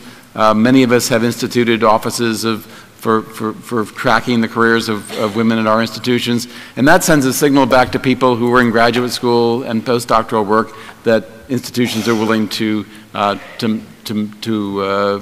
acknowledge the fact that there are differences in careers, especially in the 20s and 30s. So I just think that every field has to worry about this. In some other fields, particularly I would say in physics and perhaps some mathematics, there's a prejudice against women, and that can be exercised by instructors who are insensitive to the potential women to contribute to those fields. That women look and they see only men in the field. Fortunately, we have Shirley, but 4 of us are all men. That sends, I hope that doesn't send a message, but... It does send a message when I can pause the conversation. Right. you can always pause the conversation. You want to say anything? Sure, I'll just say, look, there's a lot more that needs to be done. I would say that some previous comments made by a current colleague of mine has sparked a lot of effort in this area. And if you look at the evidence, the share of PhDs, for example, in technical fields going to women has been increasing. So there's a lot more that needs to be done. And I think the norms of the expectations and norms are key to that. But there has been progress over the past, say, 5 years or so, which is encouraging. Neil? This problem alluded to by Harold has a name. It's called the leaky pipeline problem, where you have equal access at the degree level of men and women, and then as the careers unfold, the women are not retained at the same levels that men are. These are women who, by any other metric that you would have invoked at the graduate levels, they would have been equally talented or have equal promise. And so I see that as a cultural problem at that point. In my field, biology has always led the sciences in the fraction of women. We're coming in ahead of physicists. We're at about 40% at the PhD level, and we have programs in place to try to improve that. So that's just one point. The trend line is positive. And of course, girls outnumber boys in college today. Women outnumber men in college. So it's not that women are not trying to become educated in this exercise. So another point I want to make, which hits back a little to the 3 questions here, but I still want to come back to those. I don't want to lose my ability. You won't. Okay. If you stop now. If I stop. So another point is the power so you just lost it. Oh, no, if I stop now? Yeah, oh, I have to stop now. Okay. Hard trade-off. That's fine. Okay. We'll come back. The future is bright. But the real answer...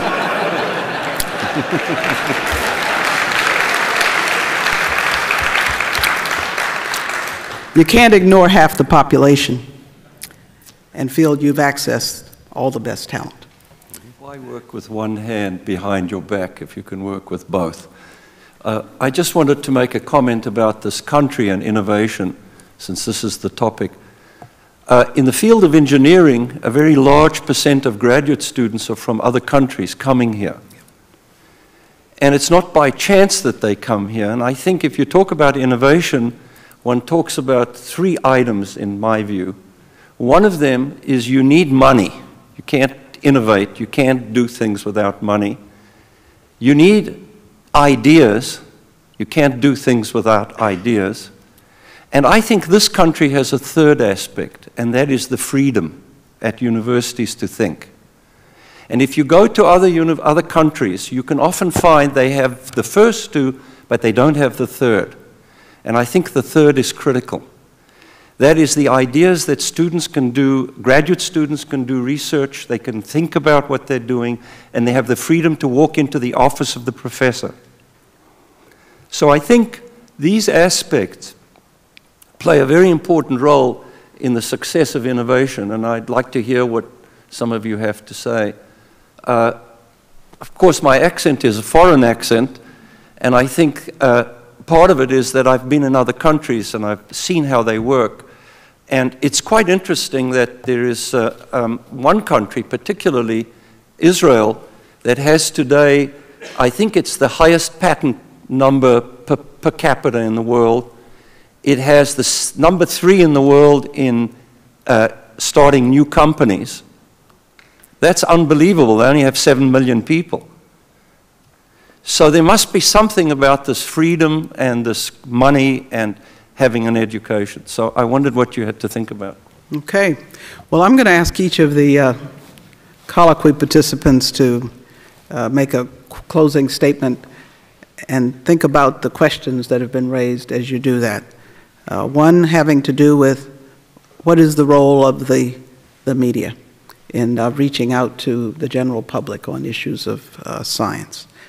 A broader statement about poor communications to the public, particularly as it may relate to the synthetic biology. A third having to do with allocating resources toward the unlikely but catastrophic. I think Peter did comment on that some at the beginning. And then the question of whether we can write algorithms to help us make judgments that maybe people have limitations to do. And finally, Professor Belfort's powerful point about needing not just money and ideas for innovation, but freedom, and to comment on that. So let me begin with you, Neil, and then we'll come down the line. Sure, thank you. So about the media, I would say occasionally a scientist is to blame for agreeing to a press release that overstates a discovery just so that it gets some attention. Occasionally that happens because a grant renewal is about to take place and they get to put a cover story of a local newspaper to show how influential the research was. So yes, that happens. Good journalists understand the role of error bars in data, the uncertainty intervals of whatever it is that's being announced. Bad journalists don't know that even they exist and will just give a result. And this distorts the reality of the science. I'm not, it turns out, as concerned about that. Yes, I wish that were not the case. But the fact that the media has taken interest in the science at all, I think is a good thing. And so it's a matter of the management of that interest, not so much beating them over the head every time something bad happens, every time a story gets slightly distorted. So, but more important than media is entertainment. And with regard to interest in the sciences, particularly among women, we actually live today at a time where there are multiple evening television dramas where science is a fundamental part of what goes on in those stories. And this is without precedent, from my read, in the history of television. We have CSI in multiple incarnations in Miami, New York, and there's one in Las Vegas. They are solving crimes using science every single day. There are women involved, attractive women, attractive men that have, because you want it, otherwise you don't want to be them. Scientists previously were wire-haired, and so then it's something else. It's not somebody who you might want to become. So they have fleshed out real people who are scientists with social problems and other things that anyone else might have in a lawyer drama, cop drama, or doctor drama.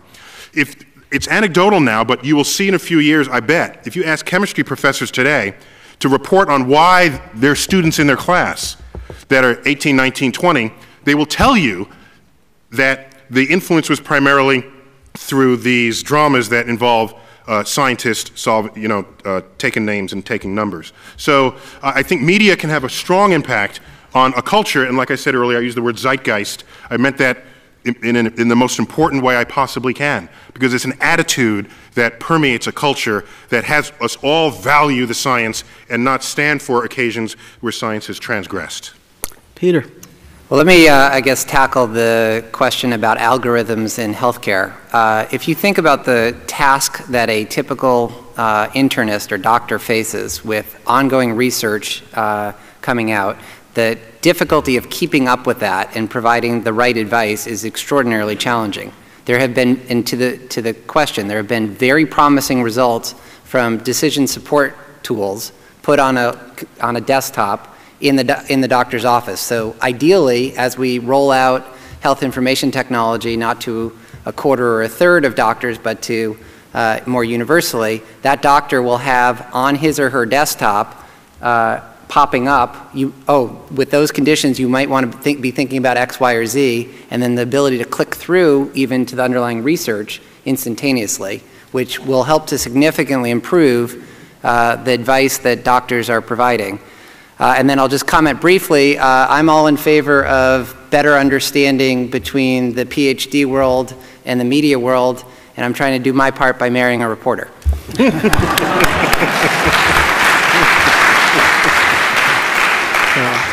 Well, I'm not going to try to get on the ground. These guys have already covered quite well in answering most of the questions. I'll instead like to use my final 2 minutes to mention 3 things that are pertinent to the overarching question that you've asked us to talk about that haven't come up. The first briefly came up when the word foreign scientists in the U.S. came up. Immigration. If we're going to do well in this country, we have to pay very careful attention to immigration policy. Fully 1/4 of members of the National Academy of Sciences were born elsewhere. We are great in our laboratories because we have people from all over the world working as students and postdocs in our labs. In the course of what has happened over the last decade, we have sent signals that sound xenophobic to many people in the world. We cannot afford to do that. Number 2, we've been talking about the economy as though the American economy was the only thing on the table. Yes, the American economy is important. I want it to thrive and compete very well, but it doesn't make a whole lot of difference if the rest of the world is in deep trouble.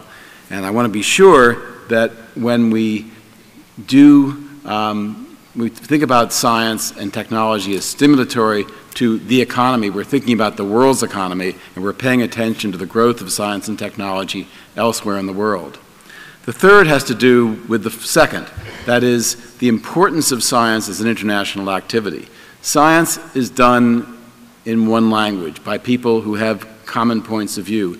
It has in general been a unifier, and we need to think about it that way because no one's going to care about the economy if we're going up in smoke or if we don't control climate change, if we don't do things consensually in the world.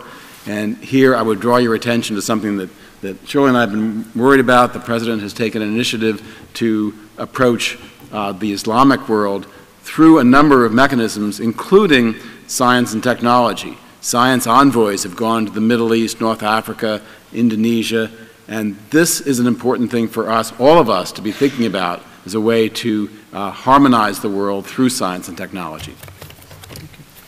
Let me try to address 2 points that came up in the questions. First, one was actually about the reporter who from Channel 6 was asking what the media could do more. It's funny, when I was growing up in Albany, Channel 6 was the only station on TV. Now I think it's true, actually. At least it was TV. Yeah, well, yeah, that's right. Well, we all at different ages, right? So there was Channel 6 and then 10 and 13. Now I think we have 500 stations. But I actually don't know if I agree with Neil completely on what he said. I mean, I think actually the media could do a lot better job. I think society gets what it celebrates. And I think, at least in the United States, what gets celebrated are the kinds of things that you talked about, like Britney Spears and athletes and things like that. And to me, science and engineering get celebrated a lot less, certainly, at least in my mind, in this country compared to a lot of other countries. And I think education at an early level, grammar school, high school, gets celebrated a lot less. So I think it would be great if there are ways to, and like, you know, your program and other things that really bring science to the people. And actually, I'd love to see it done on NBC and CBS and ABC and Fox or whatever. I think the more those things can be done and do it in a good, creative way that gets people excited, that gets high Nielsen ratings and still is accurate, I think would be a terrific service. So I'd love to see that happen more.